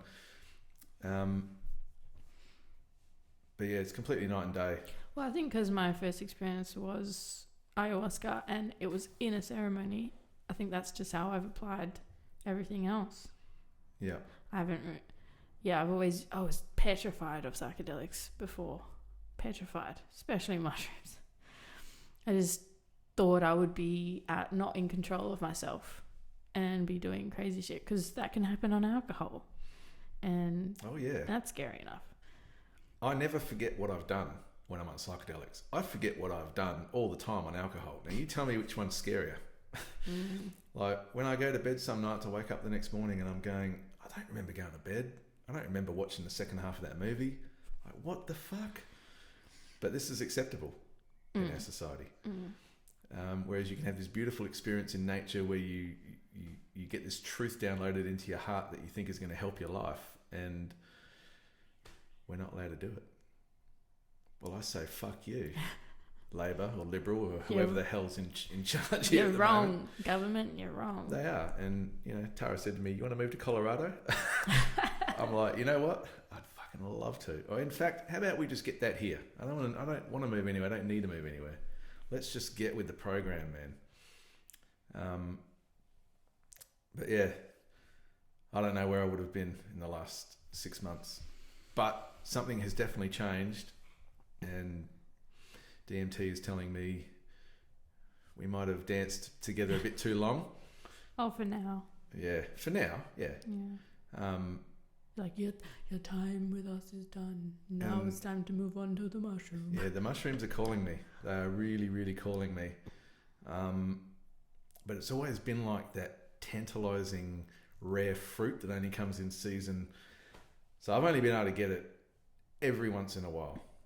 But every time I've done it, it's been telling me we need to do this more often. We need to do this more often. And my good friend, my tripping buddy, he's in the same boat. He's like, we need to be doing this shit more often. We need to learn how to grow these motherfuckers. I'm like, yeah. We'll figure it out. But yeah, they're beautiful little things.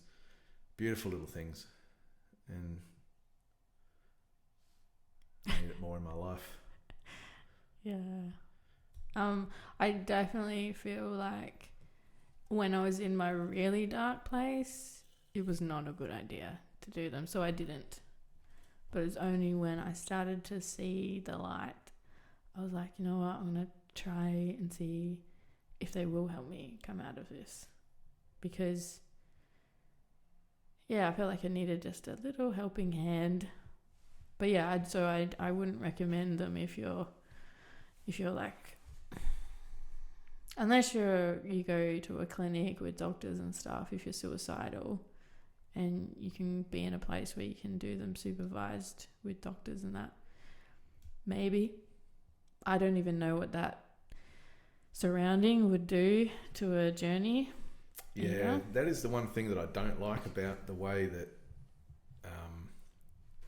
psychedelics are being pushed forward in their legalization crusade at the moment. Is it's too medicinal, and they're trying to put it into a therapeutic setting. Like, why can't people that have a good life and want to take them for self-exploration and furthering of their own spiritual journey or whatever, why can't it just be for them? Why does it have to be for ill people? Why does it have to be for people that need therapy? And I've heard the guys from MAPS talking about it, and they're saying this is the best way for us to get it in there. Yeah. But I hope that's not the only path they're taking, because there are a lot of people that just use it as an amplifier for what's going well in their life, not necessarily as a way to deal with the trauma and everything. And I just feel like putting it into the hands of the medical community it could be a little bit exclusive, you know. And then people that are these therapists are going to have to be trained, they're going to have to be certified. And I'm not sure I'm too happy about the way that it's moving, but it's still trending in the right direction. And I have had a personal friend go over to America and be in a ketamine clinic to help with his depression. And he'd never done any psychedelics before, but he'd done all this research. And he went there and he was like, oh my God, Beck, I just felt the most love. I saw all my family members that had passed away, and, you know, he wouldn't mind me sharing this story. But it changed him. He came back from darkness, and it was really beneficial for him. So, yeah, he actually popped into my head last night, so I've got to give him a message. Do you know, with the amount that I talk about drugs, sometimes I feel like a real fiend. I really do. I really do. And the legality of what we're doing doesn't help. Doesn't help that feeling of feeling like a fiend. But, and this is probably going to turn into a story or a blog or something, but I was thinking about it and I was like, do you know what? The one common theme that's run through my whole life has been drugs. It actually is, quote unquote, the spine of my whole narrative. Like it has been there from start to finish, and different things have been woven in and out of it and shaped the story. But drugs have been the spine. Like from the time I was a kid and my dad would have pot in the house, and, you know, it was just always there. It was just never a thing that was a curiosity or a mystery. It was just there. And then when I started getting it, and, you know, it's just changed from, you know, dangerous things like amphetamines and the early hard drugs I went on.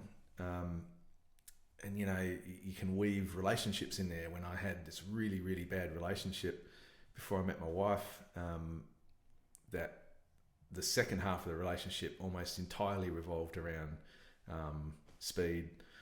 And, you know, later on, meth, which is the same thing, but speed sort of morphed into meth at some point in the late 90s, from my experience, early 2000s. And yeah, it's just funny how, like, meth was like the bookend for me, and psychedelics are the other bookend, and people still look at it all the same way, but yeah, it's completely different. But yeah, I was just thinking about it the other night. I was like, man, drugs are like the spine of my whole life story. It's crazy. Sort of like you took a run up to get into psychedelics. You know, you the more of these different pharmaceutical or synthetically made drugs, the more open you were to trying everything I else. needed to go through that phase.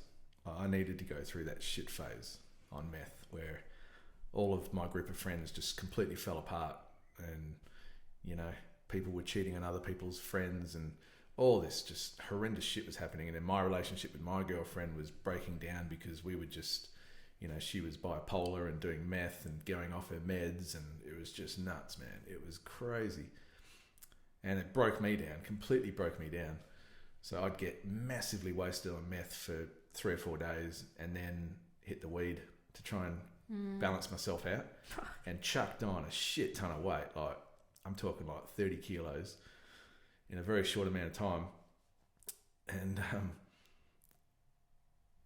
that whole love lost thing is coming back in a different way. I meth and all these synthetic drugs completely broke me down to the point where I felt worthless. I was hanging around a whole bunch of other people that felt worthless.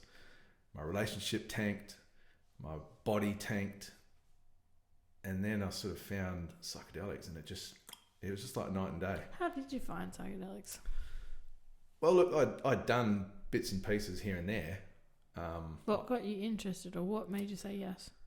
Well, just because it was offered? When I was a kid and I used to think about drugs, I used to think about the psychedelic type drugs. That's what I thought a drug was. I thought a drug was something that made you hallucinate, see amazing colours, think weirdly.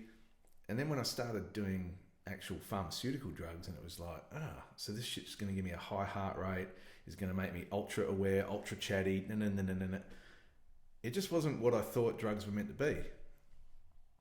And then, I tried acid, like a real low dose acid, half a tab.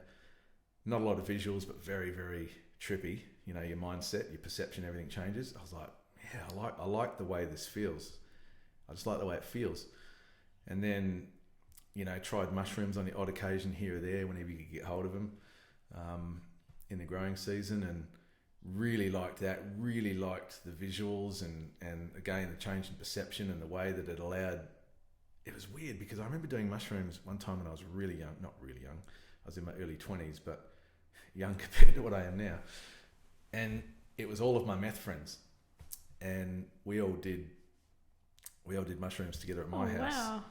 Yeah, it just sort of popped up. I got hold of them through a friend at work and had to drive down to Kalamunda to get them, and got them in this bag, and I didn't even know what to do with them. They were wet. They were still wet and fresh. I didn't know you had to dry them or anything like that. So I took them home, just had these wet mushrooms in a Glad wrap bag, put them in my freezer. They all rotted. Oh. And then all my friends were due to come over that Friday night or Saturday night, whatever it was. And I'd got them out of the freezer that day in preparation and saw this black bag, and I'm like, oh shit, that doesn't look right. Got in touch with my mate. Hey, any chance you can get some more? Like, pronto, I got them all coming over tonight. Yeah, man, yep, come down.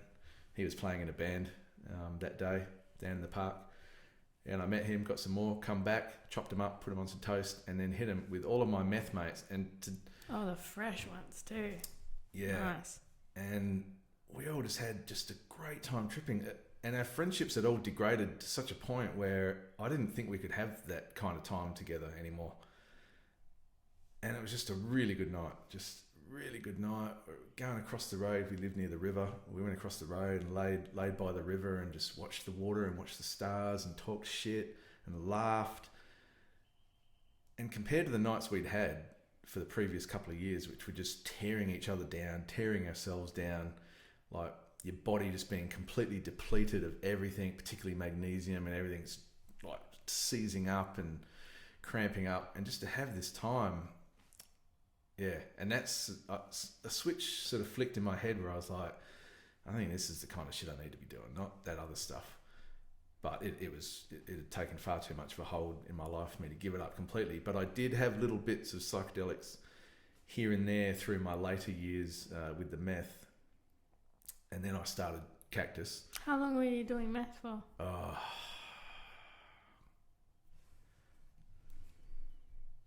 4 years pretty constant.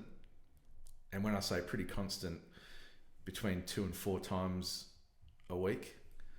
You were functioning meth. Yeah. I had a pretty shitty job, so okay. I didn't really need to do a lot for it. I was just sort of working in a factory, and I could feel like shit and it wouldn't matter. I could still perform my job. And I was living in somebody's house, and I was sort of like renting out their little back room. It was a tiny little bedroom, like it'd be smaller than this room here. Sure. And it was just sort of like an add-on, older style house. It was an add-on to the back of their house. and I had very little financial commitments, so I could kind of be very functional in that role. 4 years. And I'd go 3-4 days at a time without sleeping, and that would be it. And then Sunday would just crash hard and hit the weed, and then I'd be pretty fucked until about Wednesday at work, like just feeling like you're walking in a fog, just completely walking in a fog. Literally, like it looked foggy, it felt foggy. But then by Thursday, I'd be right to go again, and then and rinse and repeat, and that was just it for me for years. Pretty much until my girlfriend decided to go back to England, and never come back. that was good fun. Probably a good move for her. Good move for her, and good move for me. It worked out really well. And then I went on this crazy, like, 3 or 4 month get your shit together run, where I sort of left the amphetamines behind, still smoked heaps of weed, but I was going to the gym every day. I was dieting. I lost like 29 kilos, got real fit, and then went out and met my wife that night, the first night that I left home in months, which is pretty crazy.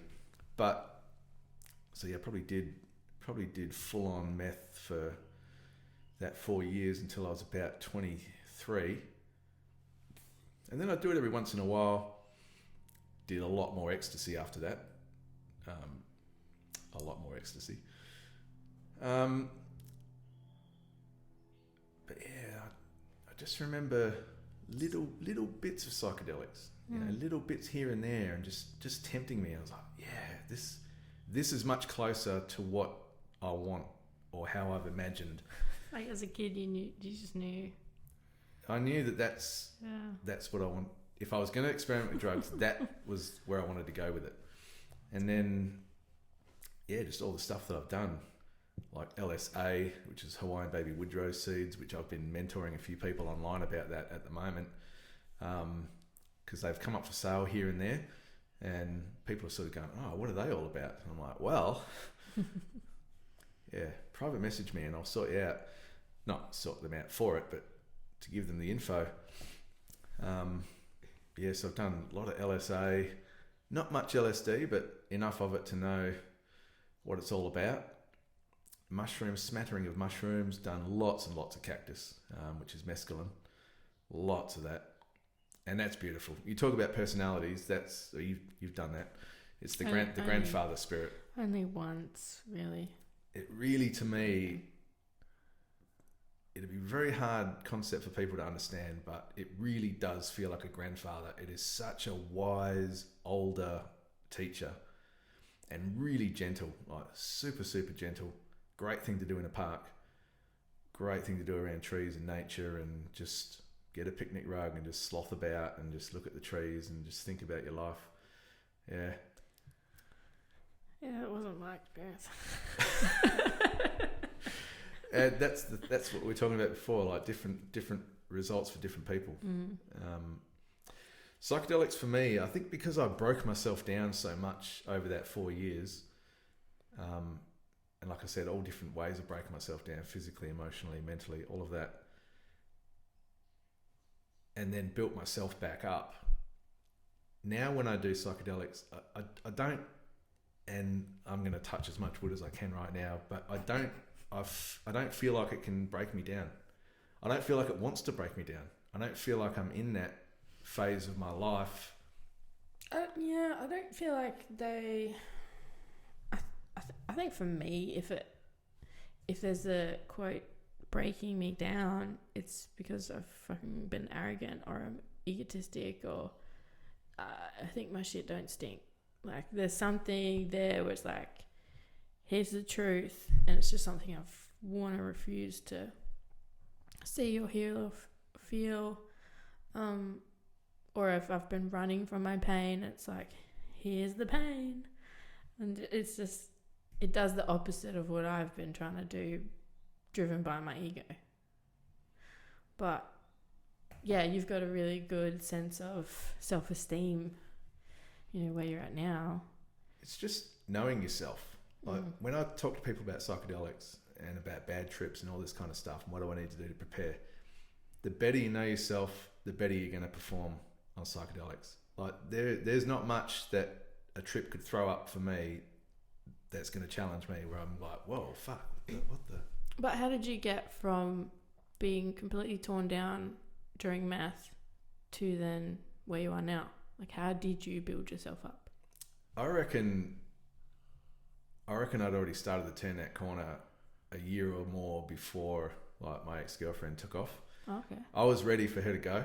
Yep. I didn't want her to go because we had this weird codependency. Yeah, a really toxic, very toxic codependency, where I knew she was no good for me and she knew I was no good for her, but we couldn't let go of each other. Plenty of people feel that. Yeah. And when she eventually left, like, it was the weirdest thing ever. And you're raising your eyebrows. You're like, oh fuck, what's going to happen here? Jumped in the air like, hallelujah. Good radio. There's going to be some good radio. But I remember she was like, I'm going. We were going to stay together. It was going to be a long distance relationship, right? And I'm thinking, no, it's fucking not. And I know she's thinking the same thing, but she didn't have the guts to break up with me, and I didn't have the guts to call her out on it. So it was like there was this truth going on around this complete charade. So she comes over for the last goodbye. She comes over to my mum's house, which was where I was living at the time. And we're just chatting away, and I was talking about the logistics of how it's going to work and how often we're going to call and all this stuff. And we knew it was bullshit. And then it was just sort of like in the back of my head, I'm just sort of like, we probably really should have sex one last time. Of course. You know, just that symbolic. Yeah. See you off. Yeah, we've been there. And let me tell you, it was the worst experience I've ever had in bed with another person. Oh. It was horrendous. It was so robotic and unfeeling, and yeah, it was just horrible. Absolutely horrible. And then I remember seeing her out the door just thinking, man, this has got to stop. Goodbye. And when she left, I was relieved. Yeah. I was just so relieved. And that sort of tells me that I'd already turned the corner before then. I was just going through the motions. So when she left, I was pretty much straight away like, right, let's get to work. Let's get this body back in shape. You look like a fucking pig, you know?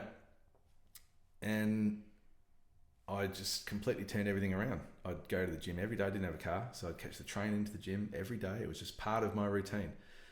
We didn't have, MP3 players back then, so I had my tape recorder with my little headphones on, and I had a whole bunch of love songs on there. Phil Collins and Simply Red and all the shit, and I would listen to them. I'd listen to these sad songs every day, the same ones, on the train to the gym, and I'd work out to love songs in the gym. I love this. This is amazing. And because I got something out of feeling people's hurt. I think I was just trying to get feeling back into me again, because that's the one thing that the meth does. It stops you from feeling anything. Like you're just so broken down that you're not feeling joy or sadness. You're just flat, like nothing. And I used to love listening to these love songs because I'd love to feel the hurt in these people's voices.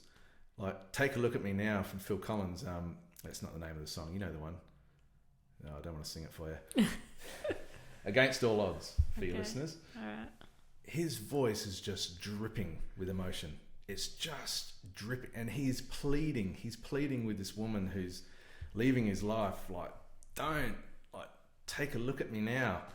There's just an empty space. Like, he's pleading, like, I need you to fill this space. And I'd listen to these songs over and over and over while I was strengthening my body up physically, just to re-inject, like, some kind of feeling back in.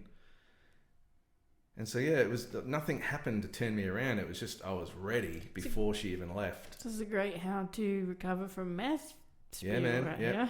Phil Collins and workouts and chicken. Chicken. I used to buy a cooked chook, and I'd eat the whole chook. Mm-hmm. That was my meal. Mm-hmm. And that's pretty much what it was for me. It was dope, whole chickens, love songs, and weightlifting. Get that feeling in. And then, I dropped so much weight. And then by the time I was ready to come back out into the world, I don't know how many months I spent like holding myself away in that room. But by the time I was ready to come out, like my mates were like, we're getting you out whether you fucking like it or not. You spent too long in the house. You're looking good now. Get out, get some tight clothes on. And by the time I went out, I was just like a different guy. Just different. And who were these friends? They were my meth friends. They were the two that hung on. Like out of the whole big group, they were the two that hung on. But they were the two that I had the most genuine kind of relationship. What you'll find in these sort of like synthetic drug groups is that they kind of, you might have a dozen of yous, but there's no real connection with most of them, if not all of them. That's how it was with us anyway. But there were two guys that I used to smoke a lot of weed with outside of doing meth together, and those were the times when we would sort of like really bond and have a laugh and talk about real shit.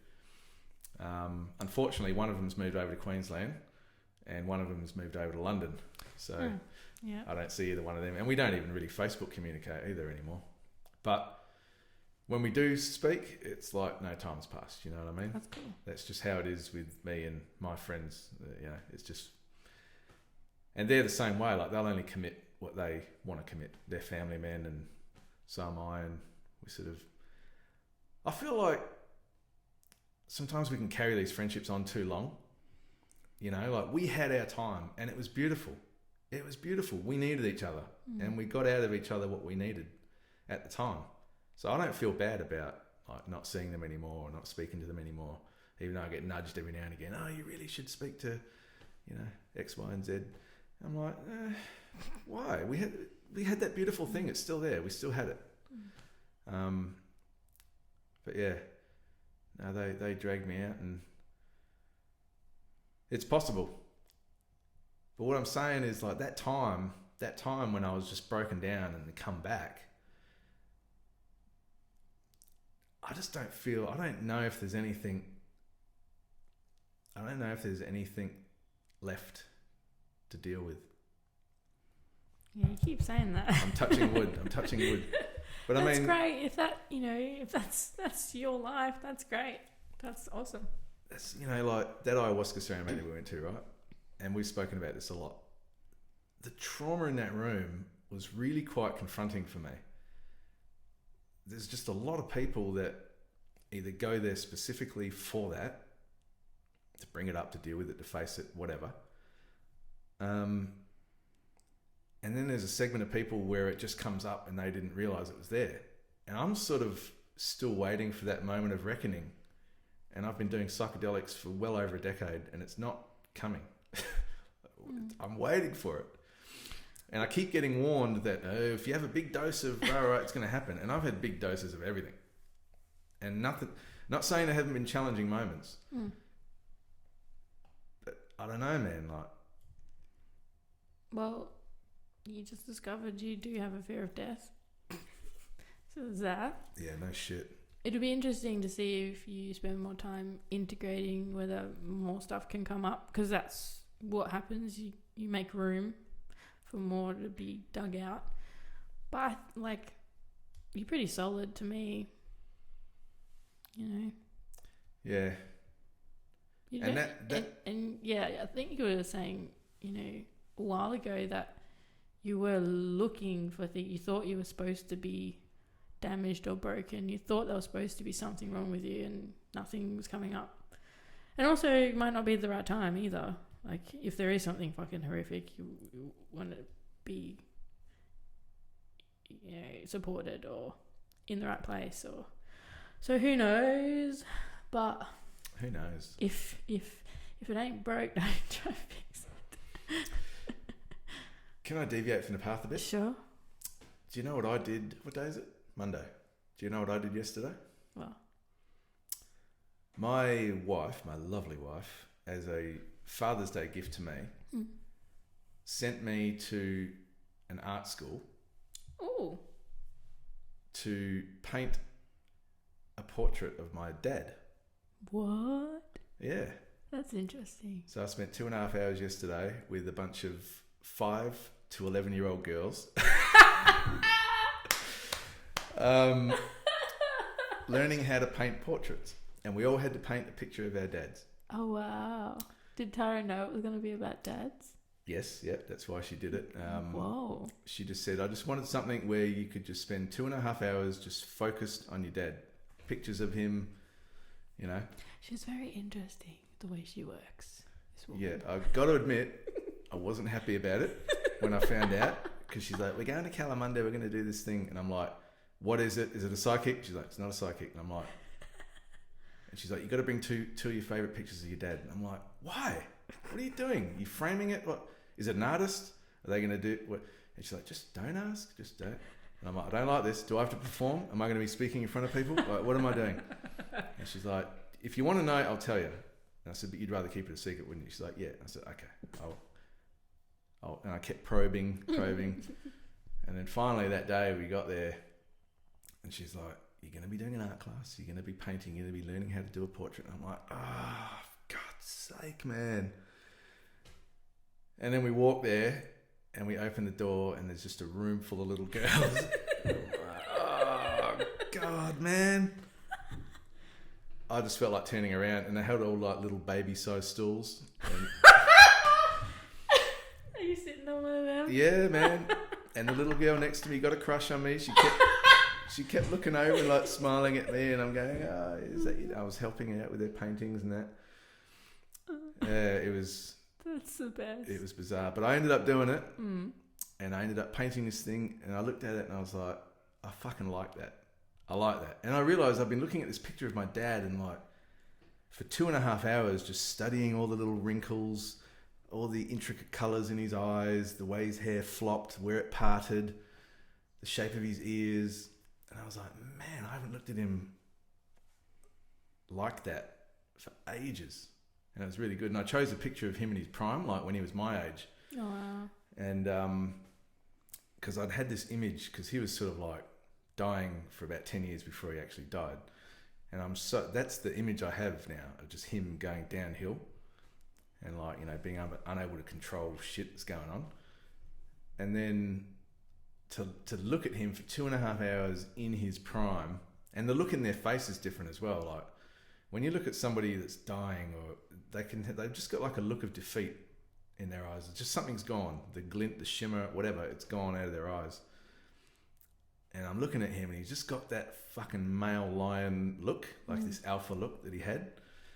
And it was good. It was really good. And I finished it all off and Tara come past and she's like, my daughter was real apologetic. She's like, oh, you know, sorry you had to do that, Dad. And she saw the look on my face when we got in there.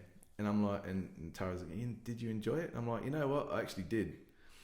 I didn't at first, but yeah, when I look back on the totality of it, it was a good thing. It was a real good thing. So I've got that portrait sitting in my record, where I keep all my records, because a lot of my records are my dad's. So yeah, got it sitting there. It's actually not too bad. I'll have to show you. I'll have to show you. We won't put it in the show notes, but I'll show you. But if you ever get a chance, portrait painting, yep, with 5-year-old girls. What did the teacher know there was a grown man coming? Yeah, Tara had inquired ahead of time. Yeah. And apparently, I'm air quoting here, I was in the 15 years and older age category. Oh. But that's not how it turned out, no. Yeah. But, you know, kind of doesn't matter. Like, we're all there for the same reason, you know? So did Tara and your daughter paint as well, or no? No, they left me there. I was there by myself. That's so awesome. And the woman knew that I was a bit, like, you know... This is a therapy moment. But she was pretty good. She was actually pretty good about it. You know, we were just sort of chatting about the 80s and... Because she's going, oh, your dad looks like a 1970s porn star. I said he probably wasn't too far off that, because, you know, he had the big handlebar mow and the big sideburns. Wow. And, yeah, so we were just chatting about the 80s and, God, he's got a really good tan. I said, yeah, nobody wore sunscreen back then. She's like, oh, yeah, no, I remember when we used to go to the beach and just fry ourselves and not think twice about it. And I'm like, yeah. And the old I don't know, you might be too young, but the really bold psychedelic coloured zinc cream we used to wear. That's still around. Well, back in the day, it did nothing. It had no SPF factor. It was just paint, pretty much. Yeah. It was actually harmful. There was some shit in there that was Yeah. harmful. Yeah, there's probably a lot of harmful shit that we did back in the day. But yes, that was a little 10-minute hijack there. So that was my day yesterday. I like that. God's sake. I'm glad you stuck it out and didn't stamp your feet and storm out or protest or. Well, another thing that I'm going to weave it right back into psychedelics again, which I'm going to keep hijacking it. No, it's good. It has opened me up a lot more to shit that I wouldn't ordinarily do. I'm much more open to just trying stuff now. I'm more tolerant of situations that might make me uncomfortable, because you get pushed into uncomfortable spaces all the time when you do these things, and you just kind of get used to that. I don't know, I kind of crave that uncomfortable feeling in a way. And I sat down and I just thought, right, I can't walk out. That's just going to be rude as shit. That's my daughter asking if her friend can come over. Go away. I knew I couldn't walk out. So it was like, how I deal with the next 2.5 hours is now going to be up to my mindset. So I just thought, I'm just going to laugh and have fun with it. So that's what I did. Good. She had some good music playing. You ever listen to Buddha? It's a digital radio station. Oh, yeah, I have, yeah. Yeah, it's not bad. Yeah. So she had Buddha going and bopping around a bit. Go away. Oh, yeah, it's gone. Oh, I like that. What else have we got? What do you want to talk about? Have you got any outstanding issues? Of course. Of course. No, I don't know. I need to pee. Maybe we could have a break and come back. Yeah. Yeah? Want to keep going? Are you enjoying it? Yeah. It's a long one, but... How long have we got? We've been going for 2 hours or something. Shit. This is Joe Rogan shit right here. Yeah. Do you want to have a break? Yeah, I better answer this call from my daughter. Cool. And yes, we're back. We were just chatting amongst ourselves, and I'm like, oh, we should podcast again, because we're going to get carried away into conversation already. Don't talk when we could pod. Control. Say that line again. Control. I shouldn't be eating the strawberries. You're fine. Now, I'm sure there are a lot of people out there that are exactly the same as me, but my notes app on my iPhone is my best friend. What have I got? I've got 100... Oh, no, you got to go back. Go to that control part. I've got 155 pages of notes on my notes app. And I just jot down shit that pops into my head while I'm working. Might only be a line, might be a paragraph, might not turn into anything, it might turn into something, I don't know. But I write shit down so I can remember it and then flesh it out later when I've got more time. And I was just talking about my firing, and I made a little note for myself. And it's really just a reminder about control.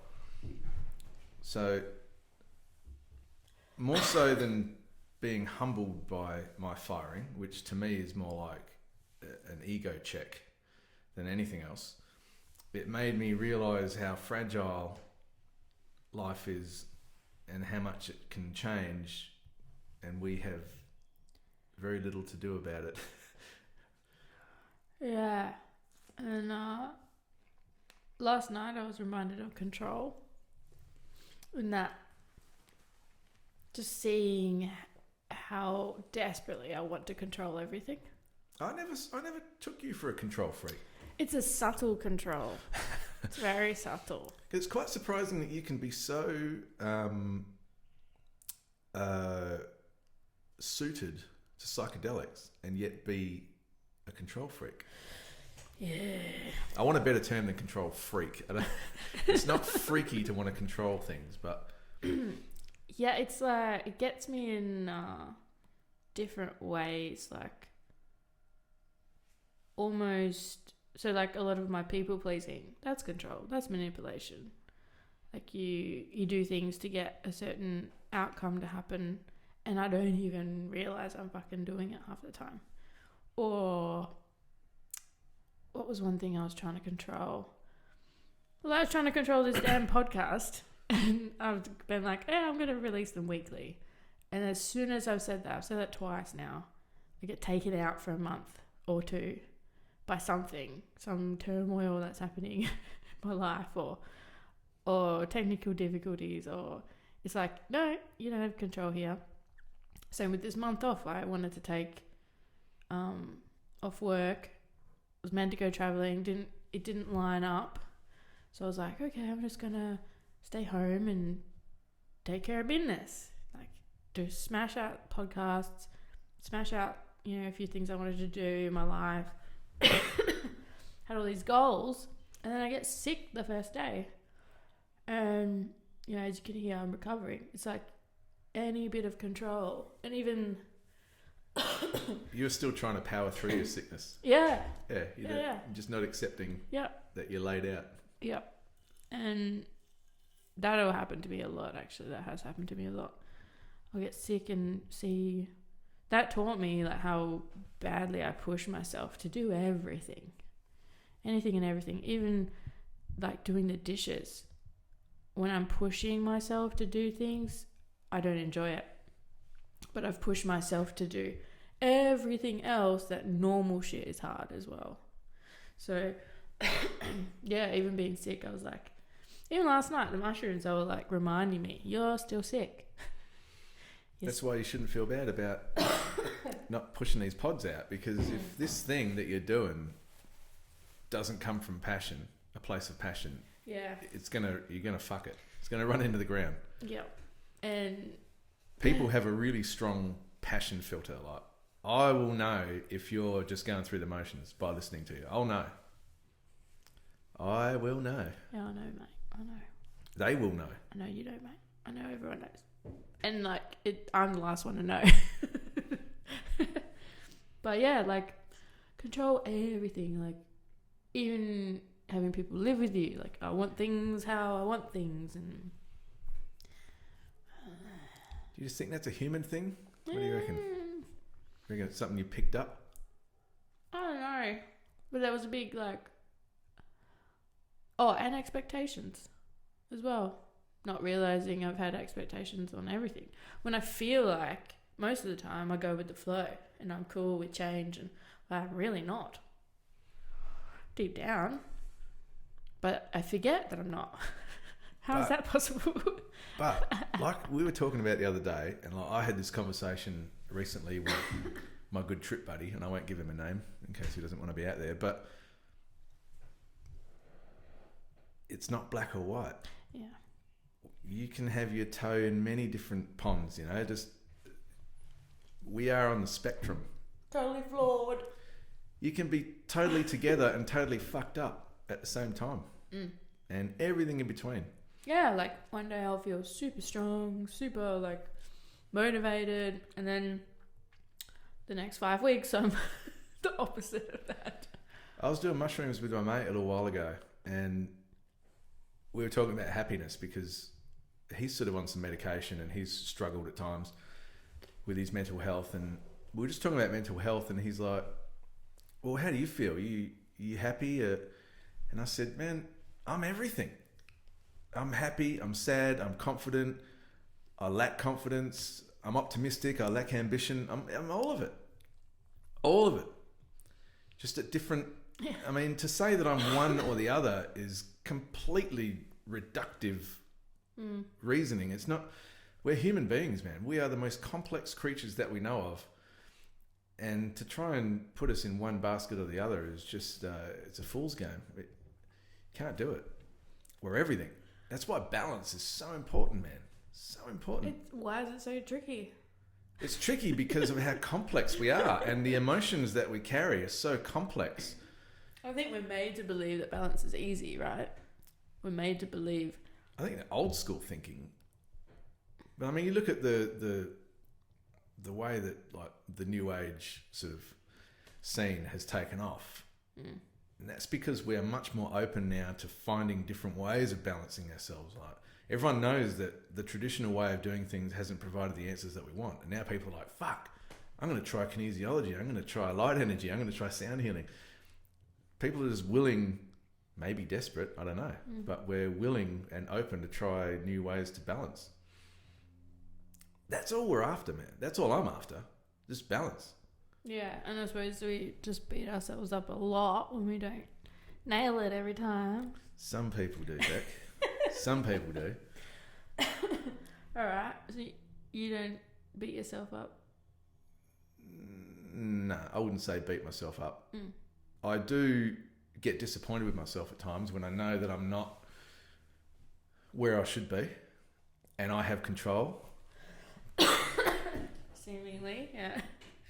Yeah. There. Not so much control, you but can control your effort that you put in. You can put yourself in an environment that will allow you to flourish or to get where you want to get. I get disappointed with myself when I have the propensity to be lazy. Yeah. And if I let myself be lazy, sorry, then there's things I can't do, I don't have time to do that I should have done that will help me be happier or more balanced or whatever. Do you know what I mean? Like for me, it's exercise. When I'm regularly exercising, I feel a shitload better, not just physically, but mentally. I feel a lot better. I feel more myself. All break, every break, I keep telling myself, you need to exercise while you're home. You can't just do 2 weeks away and do your exercise there, then come here and be a slob. Because you don't feel right. And every time before I fly home, I'm like, righto, remember what you need to do. And then I get home and I'm like, I just want to fucking watch TV. I'm tired. And I can justify it in my own brain. Yeah. But then after a week or so, I just start feeling like shit. I'm like, you've got to exercise, man. That's what I mean. I get hard on myself when I know that I'm not doing what I need to do to put myself in a good frame of mind. You know? Well, maybe that's what I'm doing, but I don't change. So the being hard on yourself continues. Yeah, kicking your own ass is not productive unless you can do something about your ass kicking. Yeah. You know? So then I try and just accept that I'm going to be lazy and then be nicer to myself. But then you have to accept that you're going to kick your own ass. Nobody wants to accept that. No, I'll spend a while kicking my ass and then I'll be like, well, if I'm not fucking budging, I'm going to be nicer to myself. And then the ass kicking has a break for a bit and I'll just continue being lazy and being kinder to myself. And then it's like, am I being lazy or am I just giving myself time to decompress? Yeah. But do I deserve this break? Yeah, that's a tough thing. I'm always like, man, I worked hard. 180 straight hours. I come home, I just want to relax. I need to relax. And I'm like, no, you don't. That's just some weird, intelligent part of you talking to try and spin this story around. Well, speaking of exercise, it's not much exercise, but have I taken you to the rock pools around my area? No. I showed you that. Why don't we do that instead of finishing this pod? We'll finish it now, and then we can both drive there, and then you can leave from there, because you got to see it. Yeah. I got to take you there. Righto. That's what I wanted to do with you today, actually. Righto. Let's do that. Why not? All right. Thanks for listening, guys. It's just a little chit chat with us. That's how it's always going to be. Yeah. There's no expert here. We're just people. If you enjoy eavesdropping on the chats, let Beck know through the right channels and we'll do it again. Awesome. We're going to do it again anyway. Yeah. We don't care about you. Oh, we do. We care, but we enjoy just talking to each other. Real talk, real people. Thanks for coming and doing this. You talking to me? Yeah, That's all right. talking to you. Thanks for putting on the strawberries. That's all right. And blueberries. Did you eat any? I did. All right. But the skin got stuck in my teeth, so I decided not to have any more. All right, bye. So there you go, guys. There's some warm fuzzies, funny tales, and good information and things to come. I have created a Patreon account, and if you don't know what Patreon is, it's where you can support artists because this thing costs me a lot of money, and I'm doing it because I want to help you guys find something in these that can help you for your, like, cheap, for free for yourself, just by listening. But if you do want to support me, you can check it out there. You can go to patreon.com/bcpod. And as always, you can email me if you have anything you want to say or any questions at beck@bcpod.com. And you can go to the website www.bcpod.com, and all those links will be in the show notes. The intro music was done by Tran Exista, and I'll put where you can find them as well. Thanks again to Clay, and thanks for listening, everyone. Bye.